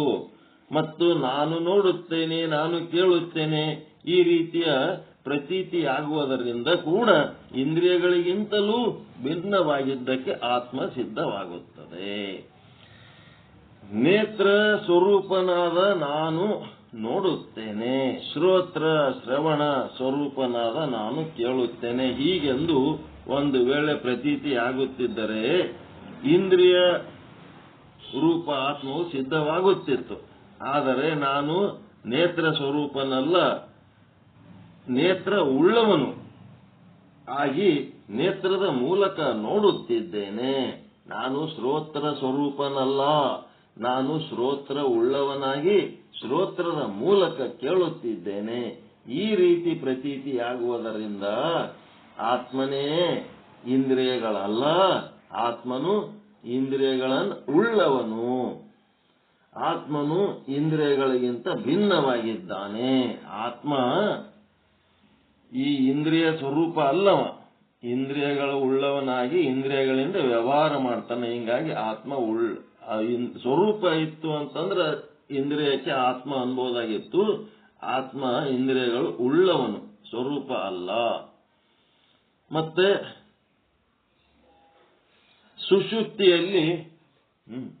ಸುಷುಪ್ತಿಯಲ್ಲಿ ಸರ್ವ ಇಂದ್ರಿಯಗಳು ಅಭಾವವಾಗುತ್ತವೆ. ನಿದ್ದೆ ಎತ್ತಿದಾಗ ಇಂದ್ರಿಯಗಳು ಏನ್ ಕೆಲಸನೇ ಮಾಡಂಗಿಲ್ಲ. ಏನ್ ಮಾಡ್ತಾವ? ಏನೇನು ಮಾಡಂಗಿಲ್ಲ. ಕಣ್ಣ, ಕಿವಿ, ಮೂಗು, ನಾಲಿಗೆ, ಚರ್ಮ, ಕೈ, ಕಾಲು, ಬಾಯಿ, ಗುದ, ಗುಯ್ಯ ಇವೇನು ಮಾಡಂಗಿಲ್ಲ. ಮತ್ತು ಆಸಕ್ತಿ, ಮನ, ಬುದ್ಧಿ, ಚಿತ್ತ, ಅಹಂಕಾರ ಅವು ಏನು ಮಾಡಂಗಿಲ್ಲ. ಎಲ್ಲ 15 ಶಿಷ್ಯರು ಸುಮ್ಮ ಮಕ್ಕೊಂಡ್ಬಿಟ್ಟಿರ್ತಾರಲ್ಲ, ಏನಿರಂಗಿಲ್ಲ. ಆದ್ರೆ ಉಸಿರಾಟ ನಡೆದಿರ್ತದಲ್ಲಪ್ಪ. ಪ್ರಾಣ ಅಂತೂ ನಡೆದಿರ್ತದ ಇಲ್ಲ ನಿದ್ದೆ ಎತ್ತಿದಾಗ? ಎಂತ ಪ್ರಾಣ ಬಗಲ ಆಜು ಬಾಜು ಮಕ್ಕೊಂಡವ್ರಿಗೆ ನಿದ್ದೆ ಕೆಡಿಸಷ್ಟು ಪ್ರಾಣದ ಕೆಲಸ ನಡೆದಿರ್ತದ ಅಲ್ಲಿ ನಿದ್ದೆ ಎತ್ತಿದಾಗ. ಹಾಡ್ರಕ್ಕೂ ಬೋಡ್ರಕ್ಕೂ ಗಾಡ್ರಕ್ಕೂ ಏನೇನೋ ಸೌಂಡ್ ಮಾಡ್ತಿರ್ತಾರ, ಕೋರಿಕೆ ಹೊಡಿತಿರ್ತಾರ. ಪ್ರಾಣದ ಕೆಲಸ ನಿದ್ದೆ ಎತ್ತಿದಾಗೆ ಭಾರಿ ಜೋರ್ ನಡೆದಿರ್ತದ. ಗೊರಕೆ ಹೊಡೆಯವ್ರು ನಿದ್ದೆ ಡಿಸ್ಟರ್ಬ್ ಆಗ್ಯದ ಅವಕ್ಕೆ ಎಬ್ಬಿಸ್ಬೇಕಾ ಏನ್ ಎಲ್ಲಾರ ಚಂದ ಮಕ್ಕೊಂಡ್ರ ಮಕ್ಕಳು ಬಿಡು ಅಂತ ಹೇಳಕ್ಕೆ ದೂರ ಹೋಗಿ ಮತ್ತೊಂದ್ ಕಡೆ ಮಕ್ಕೋಬೇಕ್ರಿ? ಏನ್ ಎಬ್ಬಿಸ್ಬೇಕವ್ರಿಗೆ? ಎಷ್ಟು ಗೊರಕೆ ಹೊಡಿತಿದೆ ಅಂತ ಹೇಳಿ ಅದಕ್ಕೆ ಬಡದು ಎಬ್ಬಿಸ್ಲಕ್ ಹೋಗಬಾರದು. ಅಲ್ಲಿ ಪ್ರಾಣದ್ದು ಆ ಶರೀರಕ್ಕ ಒಂದು ಟ್ರೀಟ್ಮೆಂಟ್ ನಡೆದಿರ್ತದ.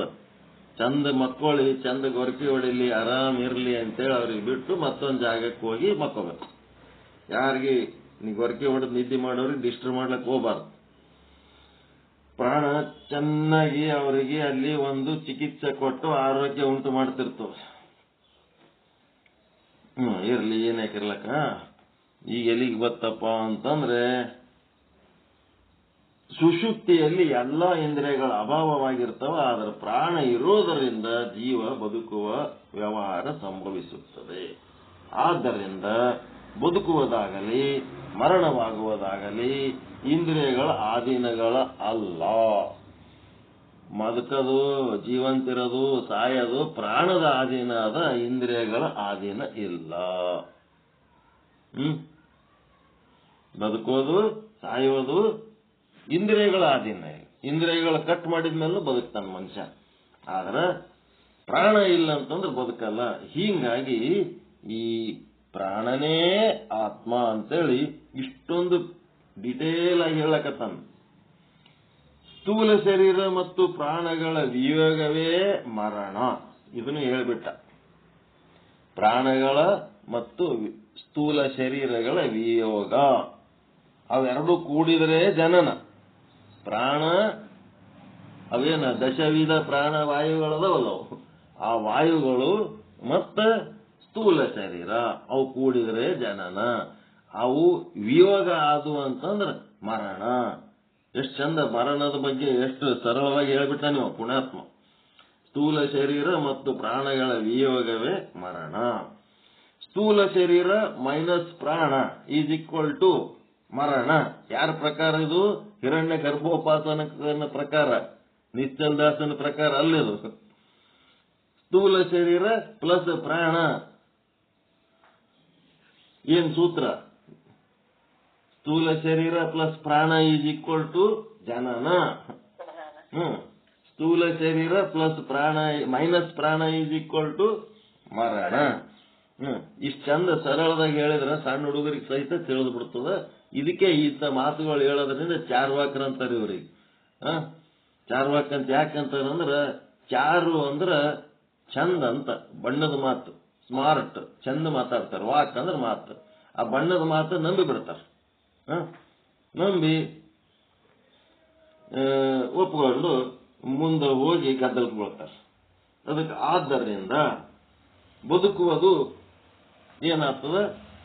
ಮರಣವಾಗುವುದು ಪ್ರಾಣದ ಅಧೀನವಾಗಿದೆ ಇರುತ್ತದೆ. ಆದ್ದರಿಂದ ಪ್ರಾಣವೇ ಆತ್ಮ ಇರುತ್ತದೆ. ಯಾರ್ದಿದು? ಹಿರಣ್ಯ ಗರ್ಭೋಪಾಸಕಂದು. ಈಗೇನ್ ಮಾಡ್ಬೇಕು?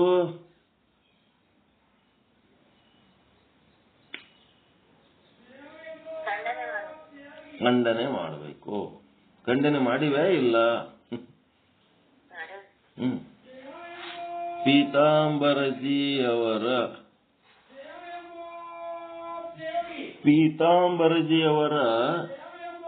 ಪಂಚದಶಿ ತಗೋಬೇಕಂತ ಗ್ರಂಥ ನೋಡ್ರಿ, ಎಲ್ಲರೂ ಸಿಗ್ತದೇನು? ಪೀತಾಂಬರಜಿಯವರ ಪಂಚದಶಿ. ಈಗ ನಂಬಲ್ಲಿರೋ ಪಂಚದಶಿ ಯಾರ್ದದ? ನಂಬಲ್ಲಿನೂ ಪಂಚದಶಿ ಅದ. ಯಾರ್ದದ ಬುಕ್ಕ? ನೆನಪು ಬರೋದಲ್ಲ, ಬಾಯಾಗದ ಬರಬಲ್ದು. ಅಲ್ಲೇನದಂದ್ರೆ ಚಿತ್ರದೀಪ ಅಂತ ಬರ್ತದ. ಚಿತ್ರದೀಪದಲ್ಲಿ 67ನೇ ಶ್ಲೋಕ, ಪ್ರಾಣವೇ ಆತ್ಮ ಅಲ್ಲ ಅಂತ. ಈಗ ನಾವು ಪೀತಾಂಬರ್ಜಿಯ ಪಂಚದಶಿ ತಗೊಂಡ್ರು ಅದೇ ವಿಷಯ ಇರ್ತದ. ಮತ್ ಇನ್ನೊಬ್ಬರದು ಯಾರ್ದು ಹಂಪಿ ಗುರುಗಳದದು ಅದು ವಿದ್ಯಾರಣ್ಯರದು ಪಂಚದಶಿ ಅದದು. ಅದು ಏನಂತಂದ್ರ ಚಿತ್ರದೀಪ. ಅದ್ರಾಗೂ ಚಿತ್ರದೀಪ ಅದ. ಅದ್ರೊಳಗೆ 67ನೇ ಶ್ಲೋಕದೊಳಗ ಇರ್ತದ. ಅದಕ್ಕೆ ಸಂಬಂಧಪಟ್ಟಂತೆ ಪ್ರಾಣವೇ ಆತ್ಮ ಅಲ್ಲ.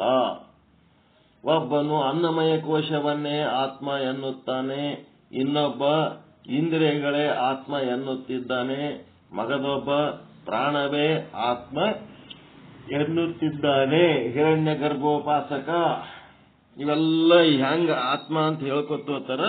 ಹೇಳಿದ್ಮೇಲೆ ಲಾಸ್ಟಿಗೆ ಖಂಡನ ಮಾಡ್ತಾರ. ಆ ಖಂಡನ ನಾನೇನ್ ಮಾಡ್ಲಕತ್ತೀನಿ, ಅಲ್ಲಲ್ಲಿ ನಾ ಖಂಡನ ಮಾಡಿ ಹೇಳಕತ್ತೀನಿ. ಏನ್ ಹೇಳ್ದೆ? ಪ್ರಾಣಕ್ಕ ಸ್ವಪ್ರಜ್ಞೆ ಇಲ್ಲ, ಪರಪ್ರಜ್ಞೆ ಇಲ್ಲ. ನಾನು ಪ್ರಾಣ ಅಂತ ಹೇಳಕ್ಕೆ ಅದಕ್ಕೆ ನಾಲೆಜ್ ಇಲ್ಲ. ನಾ ಯಾರ ಪ್ರಾಣ ಅದೀನಿ ಅಂತನೂ ಅವ್ರಿಗೆ ಅದಕ್ಕೇನು ಗೊತ್ತಿಲ್ಲ. ಮತ್ತೆ ಮೂಗಿನೊಳಗಿನ ನತ್ತು ಪ್ರಾಣ ಅಲ್ಲೇ ನತ್ತಿನ ಬಲ್ಲೇ ಹರಿತಿರ್ತದ. ಮತ್ತೆ ಪ್ರಾಣ ನತ್ತಿನ ಬಲ್ಲೇ ಹರಿತಾ ಇರ್ಬೇಕಾದಾಗ ಯಾರು ಅದನ್ನ ಕಳು ಮಾಡ್ಲಕತ್ತಾರ ಅನ್ನೋದನ್ನು ಅದಕ್ಕೆ ಗೊತ್ತಾಗಂಗಿಲ್ಲ. ಕಳ್ಳ ಬಂದು ಮೂಗಿನೊಳಗಿನ ನತ್ತು ಬಿಚ್ಚಿಕೊಂಡು ಅದನ್ನು ಆ ಪ್ರಾಣಕ್ಕ ನಾಲೆಜ್ ಇಲ್ಲ. ಹಿಂಗಾಗಿ ಪ್ರಾಣ ದೇವರು ಅಲ್ಲ. ಮತ್ತೆ ಪ್ರಾಣ ಆ ಪಂಚ ಪ್ರಾಣ ಅಂತೇಳಿ ಯಾರ ಮೇಲೆ ಅತಿ ಪ್ರೀತಿ ಇರ್ತಾರ, ನಿದ್ದೆ ಹತ್ತಿದೊತ್ತನಾಗ ಆ ಪಂಚ ಪ್ರಾಣವಾದ ವ್ಯಕ್ತಿ ಕಣ್ಣೆದ್ರೆ ಬಂದು ನಿಂತರೂ ಸಹಿತ ಆ ವ್ಯಕ್ತಿಯನ್ನ ಗುರುತಿಸ್ಲಿಕ್ಕೆ ಆಗಂಗಿಲ್ಲ. ಹಿಂಗಾಗಿ ಪಂಚ ಪ್ರಾಣ ಅಂತೇಳಿ ಯಾವುದನ್ನ ನೀವು ಒಪ್ಕೋತೀರಿ, ಈ ಬರೇ ಪ್ರಾಣವಾಯುವಿನಿಂದ ನೀವು ಒಪ್ಕೊಂಡಿಲ್ಲ. ಅದಕ್ಕಿಂತ ಹೆಚ್ಚಿನ ಒಂದು ತತ್ವದಲ್ಲೇ ನೀವು ಪಂಚಪ್ರಾಣ, ಈ ವ್ಯಕ್ತಿ ಅಂದ್ರೆ ನನಗೆ ಬಹಳ ಆತ್ಮೀಯ, ಈ ವಜ್ರದ ನತ್ತು ನನ್ನದು ಅಂತೇಳಿ ನೀವೇನ್ ಭಾವಿಸ್ತಿರಲ್ಲ, ನಾನು ನನ್ನದು ಅಂತೇಳಿ, ಇದು ಏನದ ಬರೇ ಪ್ರಾಣದ ಮಟ್ಟಿಗೆ ಇಲ್ಲ. ಇದು ಇನ್ನ ಇದಕ್ಕಿಂತ ಎತ್ತರದ ಮಟ್ಟದ ವಿಚಾರ ಆದ ಅಂತೇಳಿ ಪ್ರಾಣವೇ ಆತ್ಮ ಅಲ್ಲ. ಪ್ರಾಣಕ್ಕೆ ಪ್ರಜ್ಞೆ ಇಲ್ಲ. ಅದಕ್ಕೆ ಸ್ವಪ್ರಜ್ಞೆನೂ ಇಲ್ಲ, ಪರಪ್ರಜ್ಞೆನೂ ಇಲ್ಲ. ತಾನೇನಾದ ತನಗ ಗೊತ್ತಿಲ್ಲ, ಮತ್ತ ಇನ್ನೊಬ್ರು ಯಾರು ಅನ್ನೋದನ್ನು ಅದಕ್ಕೇನು ಗೊತ್ತಿಲ್ಲ. ಹಿಂಗಾಗಿ ಪ್ರಾಣ ಏನದದು? ಅನಾತ್ಮ. ಪ್ರಾಣ ಏನು? ಅಚೇತನ. ಪ್ರಾಣ ಏನು? ಜಡ. ಇಂದ್ರಿಯ ಅನಾತ್ಮ. ಮತ್ತೆ ಸ್ಥೂಲ ಶರೀರ ಅನಾತ್ಮ. ಇವೆಲ್ಲ ಅನಾತ್ಮ, ಅಚೇತನ, ಜಡ ಅದಾವ. ಇವ್ಯಾವ ಆತ್ಮ ಆಗ್ಲಿಕ್ಕೆ ಸಾಧ್ಯ ಇಲ್ಲ ಅಂತ ಇವತ್ತ ಪ್ರಾಣವೇ ದೇವರು ಅನ್ನೋದು ಯಾವ ರೀತಿ ಮಂಡನೆ ಮಾಡ್ಯಾರ ಅನ್ನೋದ್ರ ಬಗ್ಗೆ ತಿಳ್ಕೊಂಡಿರಿ. ಅದರ ಖಂಡನಗಳು ಮುಂದೆ ಹೇಳ್ಕೊತ ಹೋಗ್ತಾರೆ. ಪ್ರಾಣ ಆದ್ಮೇಲೆ ಮುಂದೆ ಪ್ರಾಣಮಯ ಕೋಶ ಆದ್ಮೇಲೆ ಮನೋಮಯ ಕೋಶ. ಅದ್ರದ್ದು ಏನ್ ಹೇಳ್ತಾರೆ ನಾಳೆ ನೋಡೋಣ. ಎಷ್ಟೈತಿ ಟೈಮು? 8 ಮೇಲೆ ಹೋಗೇ ಬಿಟ್ಟದ ಗಾಡಿ. ಆಯ್ತು, ಸಾಕು. ಪರಮಾನಂದ ಪ್ರಾಪ್ತಿ ಭವ, ಸರ್ವ ದುಃಖ ನಿವೃತ್ತಿ ಭವ, ಇಷ್ಟಾರ್ಥ ಸಿದ್ಧಿರಸ್ತು, ಯಶಸ್ವಿ ಭವ ಯಶಸ್ವಿ ಭವ. ಜೈ ಶುದ್ಧ ಬ್ರಹ್ಮ, ಜೈ ಜೈ ಶುದ್ಧ ಬ್ರಹ್ಮ. ಓಂ ಶಾಂತಿ ಶಾಂತಿ ಶಾಂತಿ. ಶರಣು ಶರಣಾರ್ಥಿ. ಎಲ್ಲರಿಗೂ ಶುಭವಾಗಲಿ, ಎಲ್ಲರಿಗೂ ಒಳಿತಾಗಲಿ, ಎಲ್ಲರಿಗೂ ಜಯವಾಗಲಿ. ಎಲ್ಲರಿಗೂ ಶರಣು ಶರಣಾರ್ಥಿ. ಶರಣು ಶರಣಾರ್ಥಿ. ಪ್ರಾಣನೇ ಆತ್ಮ ಅಲ್ಲ ಅಂತೇಳಿ ವಿಷಯ ಏನಾರ ಉಪಯೋಗ ಆಯ್ತಾ? ಪ್ರಾಣಕ್ಕ ಆತ್ಮಕ್ಕ ವ್ಯತ್ಯಾಸ ತಿಳ್ಕೋಬೇಕು. ಸ್ವಪ್ರಜ್ಞೆ ಪರಪ್ರಜ್ಞಾ. ರಹಿತತ್ವಂ ಜಡತ್ವಂ. ಸ್ವಪ್ರಜ್ಞ ಪರಪ್ರಜ್ಞಾ ಸಹಿತತ್ವಂ ಚೇತನಂ. ಇಷ್ಟು ಸೂತ್ರ ಇಟ್ಕೊಂಡು ಹೋಗ್ಬೇಕು. ಒಳ್ಳೇದಲ್ಲ.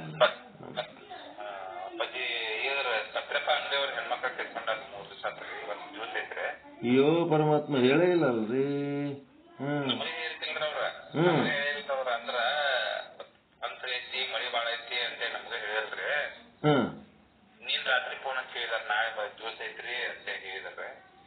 ಯಾರೇ ನಮ್ಮ ಕಡಿದಾಗಿ ಹೋರಪ್ಪ.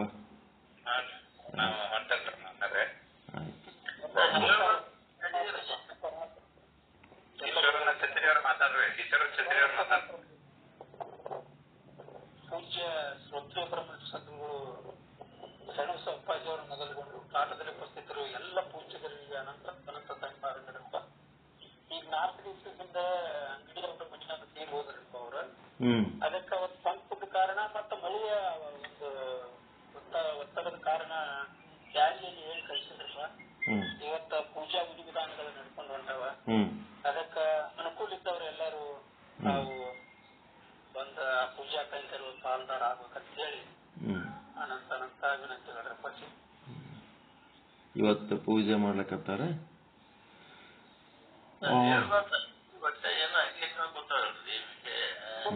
ನಾಲ್ಕು ದಿವಸ ಆತ್ರಪ್ಪ. ನಿನ್ನೆ ಅದ ಪಂಚಕದ ಏನು ಈಗ ನೀನು ಮುಗಿತ್ರಪ್ಪ ನಿನ್ ಸಾಯಂಕಾಲ ಮಠ.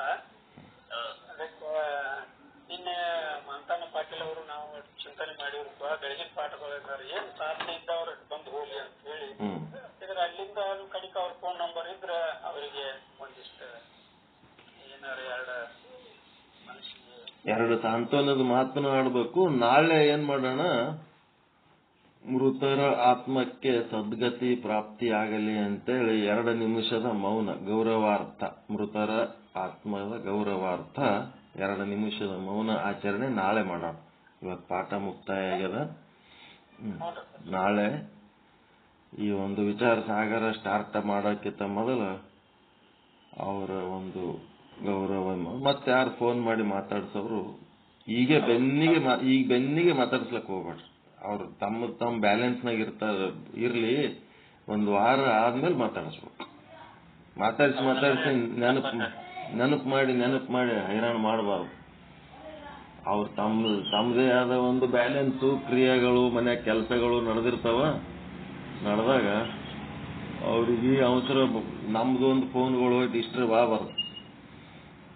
1 ವಾರ ಮುಂದಿನ ವಾರದಿಂದ ಮಾತಾಡಿಸ್ರಿ. ಯಾರು ಮಾತಾಡ್ಸೋರು ಈ ಸದ್ಯ ಅವ್ರ ಬ್ಯಾಲೆನ್ಸ್ನಾಗ ಅವ್ರು ಇರ್ಲಿ. ಮತ್ತೆ ನಂಬರ್ ನೋಟ್ ಮಾಡ್ಕೋರಿ. 99 72 72 90 90 27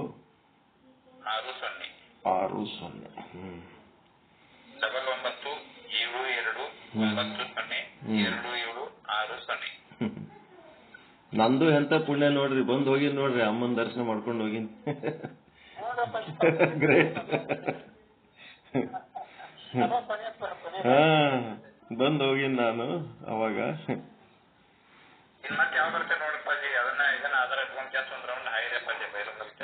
ಬರ್ತೀವಿ. ಸುರೇಂದ್ರ ಡಾಕ್ಟರ್ ಸುರೇಂದ್ರ ಅಂತೇಳಿ ಎಷ್ಟು ಸಾರಿ ಫೋನ್ ಮಾಡಿದ್ರು. ಧಾರವಾಡದಾಗ ಆಶ್ರಮ ಕಟ್ಕೊಂಡು ಬರ್ತಾ ಇಲ್ಲ, ನಾ ಬದುಕಿರೋದ್ರಾಗೆ ನೀ ಬರ್ತಾ ಇಲ್ಲ ಅಂತಿದ್ರು. ಹೋಲಕ್ಕೆ ಆಗ್ಲಿಲ್ಲ. ನಾ ಬದುಕಿರೋದ್ರಾಗೆ ನೀ ಬರಂಕ ಲಕ್ಷಣ ಕಾಣವಲ್ದು ಅಂತಿದ್ರು.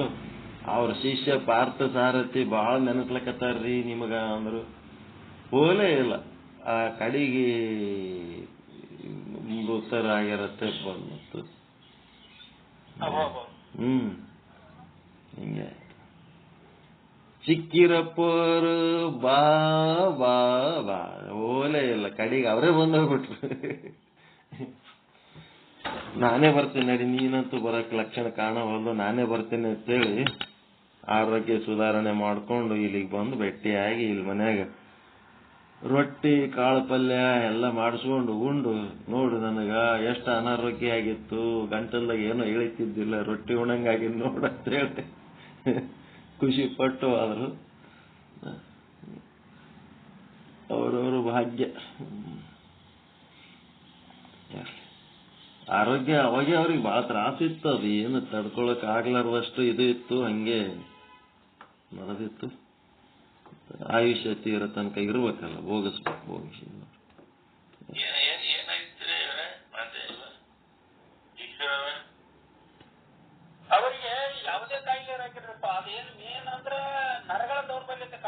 ಅಪ್ಪಾಜಿ. ಬರೀ ಎರಡು ವರ್ಷದಿಂದ ಅವು ಎಲ್ಲ ಕೈ ಮತ್ತು ಕಾಲು ಆಪರೇಷನ್ ಆಗ್ತಾ ಇದ್ವಿ ರೀ. ಕೈ ಕಾಲು ಪಾರ್ಕಿನ್ಸನ್ ಅಂತ ಬರ್ತದ್ರಿ. ಪಾರ್ಕಿನ್ಸನ್ ಅಂತ ಬತ್ತಂತಂದ್ರ ಅದು ಅಳ್ಳಾಡ್ತಿರ್ತದ ಅಷ್ಟೇ. ಏನ ಅದ ರೋಗ ಅಲ್ಲ, ಏನಲ್ಲ. ಔಷಧ ತಗೊಂಡ್ರೆ ಆರಾಮಿರ್ತಾರೆ, ಇಲ್ಲ ಅಂದ್ರೆ ಅಳ್ಳಾಡ್ತಿರ್. ಕೈ ಕಪ್ಪು ಗ್ಲಾಸು ಏನು ಹಿಡಿಲಕ್ಕಾಗಲ್ಲ ಅವ್ರ ಕೈಲೇ. ಪಾರ್ಕಿನ್ಸನ್ ಅಂತ. ಇಲ್ಲಿ ರಾಯಚೂರಾಗ RS ಸುರ್ಗಿ ಮಠ ಸ್ವತಃ ಡಾಕ್ಟರೇ ಓಡಾಡ್ತಿದ್ರು ಅದರಿಂದ. ಈ ಹಿಡ್ಕೊಂಡು ಏನಾರ ಒಂದ್ ಹಿಡ್ಕೊಂಡೆ ನಡಿಬೇಕು, ಇಲ್ಲ ಅಂತಂದ್ರೆ ಗಾಡಿ ಹಿಡ್ಕೊಂಡು ನಡಿಬೇಕು. ನಡ್ಬರ್ಕ್ ನಿಂತ್ರ ಅಂತಂದ್ರೆ ಜೋಲಿ ಹೋಗಿ ಬಿದ್ದೆ ಬಿಡ್ತಾರ. ಪಾರ್ಕಿನ್ಸನ್ ಅಂತದ್ ಒಂದು ಜಡ್ ಬರ್ತದ. ಬತ್ತಂದ್ರೆ ಹೋಗಲ್ಲ. ಔಷಧ ತಗೊಂಡ್ರ ಸ್ವಲ್ಪ ಕಡಿಮೆ ಆಗ್ತದ ಅಳ್ಳಾಡೋದು, ಇಲ್ಲಾಂದ್ರೆ ಕೈ ಅಳ್ಳಾಡೋದು, ಕಾಲು ಅಳ್ಳಾಡೋದು, ತಲೆ ಅಳ್ಳಾಡೋದು, ಹಂಗೆ ಅಳ್ಳಾಡ್ತಿರ್ತವ, ಹಂಗೆ ವೈಬ್ರೇಷನ್.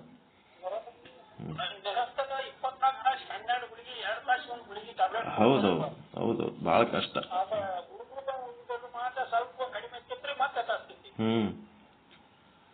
ಒಂದ್ ಸಣ್ಣ ಲುಂಗಿ ಉಟ್ಕೊಂಡು ಎದುರು ಬಂದ್ ಗಟ್ಟೆ ಕುಂದಿರ್ತಿದ್ರು. ನೀ ಬಂದ ಕುಂದಿರ್ತೀನಿ ನೋಡಪ್ಪ ಇಟ್ಟು, ಆದ್ರ ನೀ ವಾದೆ ಅಂದ್ರೆ ಎಳ್ಳಾಡ್ಲಾಕತ್ತಿ ಬಿಡ್ತೀನಿ ನೋಡಂತಿದ್ರು ಅವ್ರು.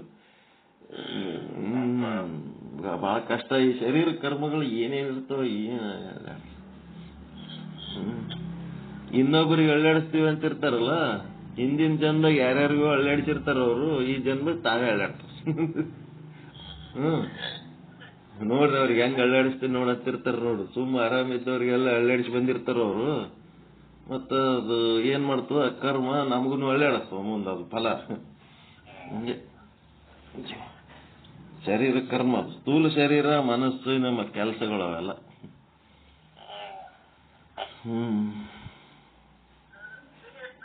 ಇನ್ನೊಂದು ಪವಾಡ ಆಗೈತ್ರಿ. ಬೆಳಿಗ್ಗೆ 5 ಗಂಟೆಗೆ ರೀ, ರಾತ್ರಿ 10 ಗಂಟೆಯಿಂದ ಜೋರಾಗೈತ್ರಿ. ಬೆಳಿಗ್ಗೆ 5 ಗಂಟೆಗ ದೇವಿ ಬಂದಳು ಕದ ತೆಗಿ ಅಂದಾರ್ರಿ ಅವ್ರಿಗೆ, ಮನೆಯವ್ರಿಗೆ, ಪತ್ರಪ್ಪ ಅಂಗಡಿಯವ್ರಿಗೆ. 3 ಗಂಟೆಕ ಎಲ್ಲಿ ದೇವಿ ಬರ್ತಾಳ, ಎಲ್ಲಿ ಅವ್ರು ಇದನ್ನ ಮಾಡಿದ್ಲು ಗದರಿಸಿದಾದ್ರ ಅವ್ರಿಗೆ, ಕದ ತೆಗಿತೋ ಇಲ್ಲೋ ಅಂತಂದ್ರ. ಸಾಕಪ್ಪ ಈಗ ಏನೋ ಭ್ರಮೆ ಆಗೈತೆ ಅಂತ ಹೇಳ್ತಾವ ಅಂದ್ರೆ ಅದ್ರ ಭ್ರಮೆ ಆಗೈತೆ ಅಂತ ಅಂತಂದಾರ. ಅಮ್ಮ ವೆಬ್ಸೈಡ್ ಅಂದ್ರೆ ಅಕ್ಕೇ ನಮಗ್ ಕೊಡ್ಬೇಕು ದೇವಿ, ನಾವೇ ಲೆಕ್ಕಿ ಕೊಡೋಣ ಅಂತ ಹೇಳಿ ಇವ್ರಂತ. ನಿನಗೇನು ಕಡಿಮೆ ಕೊಟ್ಟಾಳ ಆಕಿ, ಎಲ್ಲಾ ಕೊಟ್ಟಾಳ. ಹುಡುಗನ ಏಕಷ್ಟು ಕೊಟ್ಟಿಲ್ಲ, ಸುಮ್ಮನೆ ಮುನ್ನೋಡಿಂದ ಹಿಡ್ತೀವೋ ಇಲ್ಲೋ ಅಂತ ಕದರ್ಶಾರ. ಅವಾಗ ಅಂಗಡಿ ಅವ್ರು ತೆಗದ ಕಿಶೆನಾಗಿಂದ 50 ರೂಪಾಯಿ ನೋಟ್ ಏನೋ ಎಲ್ಲಿ ಹಿಡುದಿದನಂತ ಕೇಳ್ಯಾರಿ. ಮನಿ ಮ್ಯಾಲ ಇಡಾಗಿ ಮನಿ ಮ್ಯಾಲ ತಗೋತಾ ದೇವಿ ಅಂತ ಅಷ್ಟೊಂದು ಮನಿ ಮ್ಯಾಲ ಇದ್ದಾರೆ 50 ರೂಪಾಯಿ. ಆಕಿ ಹಂಗ ಮನುಷ್ಯಗಾರ ಆಗ್ಲಿ ಹೇಳಿ, ಈ ಕುಂಡ್ರಬಾ ನನ್ ಜೊತೆ, ಕುಂಡ್ರಬಾ ನನ್ ಜೊತೆ ಅಂತ ಹೇಳಿ ಸ್ವಲ್ಪ ಹಂಗ ಹೆಗಲ ಮ್ಯಾಲ ವಾರಿ ಆಗಿ ಬಾಯಾಗ ಒಂದ್ ಸ್ವಲ್ಪ ನೀರು ಬಿಡ್ರಾಗನ ಯಾಂಡ್ರಿ ದುಡ್ಡ ಆಗಿದ್ದಂತ ಅಷ್ಟ.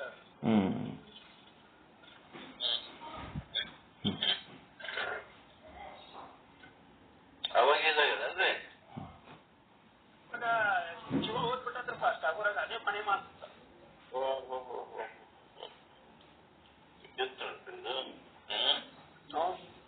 ಆಕೆ ಪೂಜಾ ನಿಷ್ಠಿದ್ದಲ್ರಿಪ್ಪ. ನಾವ್ 2 ಎಳೆ ಪೂಜೆ ಮಾಡಿದ್ರ ಆಕಿ 2-3 ಎಳೆ ರೀ ನಿರಂತರ ಪೂಜಾ ನಿಷ್ಠೆ ಆಕಿ. ಅಷ್ಟ ಏನ್ ಒಬ್ಬರಿಗೆ ಬಡ್ಡಿಲ್ಲ ಏನಿಲ್ಲ, ನಿರಂತರ ಪೂಜಾ ಕಡೆನೆ ಚಲೋ ಇದ್ರು ಮಾಡಿದ್ರು. ಹೆಂಗ ಆಗ್ತಿರ್ತಾವ ಒಬ್ಬೊಬ್ರು ಮರಣ, ಅದು ಸತ್ಯ. ಹೇಳಾಕ ದುಃಖನೂ ಆಗಾಕತ್ತದ್ರಿ, ಮತ್ತೆ ಖುಷಿನೂ ಆಗಾಕತ್ತದ್ರಿ. ನಿನ್ನೆ ಅವರು ಒಬ್ಬರು ಮಠಾಧಿಪತಿಗಳು ಬಂದಿದ್ರಪ್ಪ ಇಲ್ಲಿ ಏನಿಗೆ ಮತ್ತು ಮುರುಳಿ ಅವರು. ಅವ್ರ ಮುಂದೆ ಅದನ್ನ ಹಂಚ್ಕೊಳಕ ಅವ್ರಿಗೆ ಈ ಕಡೆ ದುಃಖ ಮತ್ತು ಆನಂದ ಎರಡೂ ಆಗತ್ತಿದ್ರಪ್ಪ. ಶಿವ ಪರಮಾತ್ಮ ಬಂದ್ರೆ ಏನ್ರಿ ಅರ್ಥ? ದೇವಿ ಬಂದಾಳು ಅದ್ರ ಅರ್ಥ ಏನ್ರಿ ಹಂಗಂದ್ರ? ಉಪಾಸನೆ ಮನಸ್ಸಿಂದ ಕೆಲ್ಸ. ಮನಸ್ಸಿನೊಳಗ ನೆನೆಸ್ತಿರ್ತಾರ, ಅವಾಗ ಅವ್ರಿಗೆ ಅವೆಲ್ಲ ಅನುಭವಗಳು ಆಗ್ತಿರ್ತಾವ. ಲಾಸ್ಟಿಗೆ ಅಕೌಂಟ್ ಕೊಡ್ಬೇಕಾಗ್ತದ. ನಾವು ಇಡೀ ಜೀವನದಾಗ ಏನೇನ್ ಮಾಡ್ತೀವಿ ಅದೆಲ್ಲ ಓಟು ಲಾಸ್ಟಿಗೆ ಅಕೌಂಟ್ ಕೇಳ್ತದ ಬಂದದು ಚೇತನ. ಏನೇನ್ ಮಾಡಿದಪ್ಪ ನೀನಂತ ಹೇಳಿ. ದೇವಿ ಬಂದಾಳು ಭಿಕ್ಷೆ ನೀಡುವ ತಂದ 50 ರೂಪಾಯಿ ಮ್ಯಾಗಿಟ್ಟು ಬಾ ಅನ್ನು ಅಂತ ಹಿಂಗಂದ್ರ ಹಂಗಂಗ ಆತಿರ್ತದ ಅದು ಮನಸ್ಸು ಸೂಕ್ಷ್ಮ ಶರೀರ ಏನೇನೋ ಮಾಡಿ ಬದುಕು ಮಾಡಿರ್ತದ, ಹಿಂದಿನ ಜನ್ಮದ ಅದಕ್ಕೆ ಸಂಸ್ಕಾರ ಇರ್ತದ, ಆ ಟೈಮ್ನಾಗ ಏನೇನೋ ಆತಿರ್ತಾವ. ಅದು ಅವರಿಗೆ ಗೊತ್ತು. ಸಾಯೋರ ಕಷ್ಟ ಸಾಯೋರಿಗೆ ಗೊತ್ತ, ಸತ್ತವ್ರ ಕಷ್ಟ ಸತ್ತವ್ರಿಗೆ ಗೊತ್ತು. ಜೀವಂತಿದ್ದವ್ರಿಗೆ ಅದ ಹೆಂಗ್ ಗೊತ್ತಾಗ್ತು? ಅವ್ರ ಆರಾಮ್ ಇರ್ಲಿ ಅಂತೇಳಿ ಅವ್ರಿಗೆ ಸಹಕರಿಸಬಹುದು ಅಷ್ಟೇ ಹೊರತು ಅದಕ್ಕಿಂತ ಹೆಚ್ಚಿನ ಏನು ಮಾಡಕ್ಕಾಗಲ್ಲ. ರಿಸಲ್ಟ್ ಪರಿಣಾಮ ನಾವೇ ಅದನ್ನ ಹಿಂಗ ತಿಳ್ಕೊಬೇಕಷ್ಟೇ. ಹಂಗ ಯಾರ್ಯಾರಿಗೆ ಹೆಂಗ್ ತಿಳಿತದ ಅರ್ಥ ಆಗ್ತದ ಹಂಗೆ ತಿಳ್ಕೊಬೇಕು.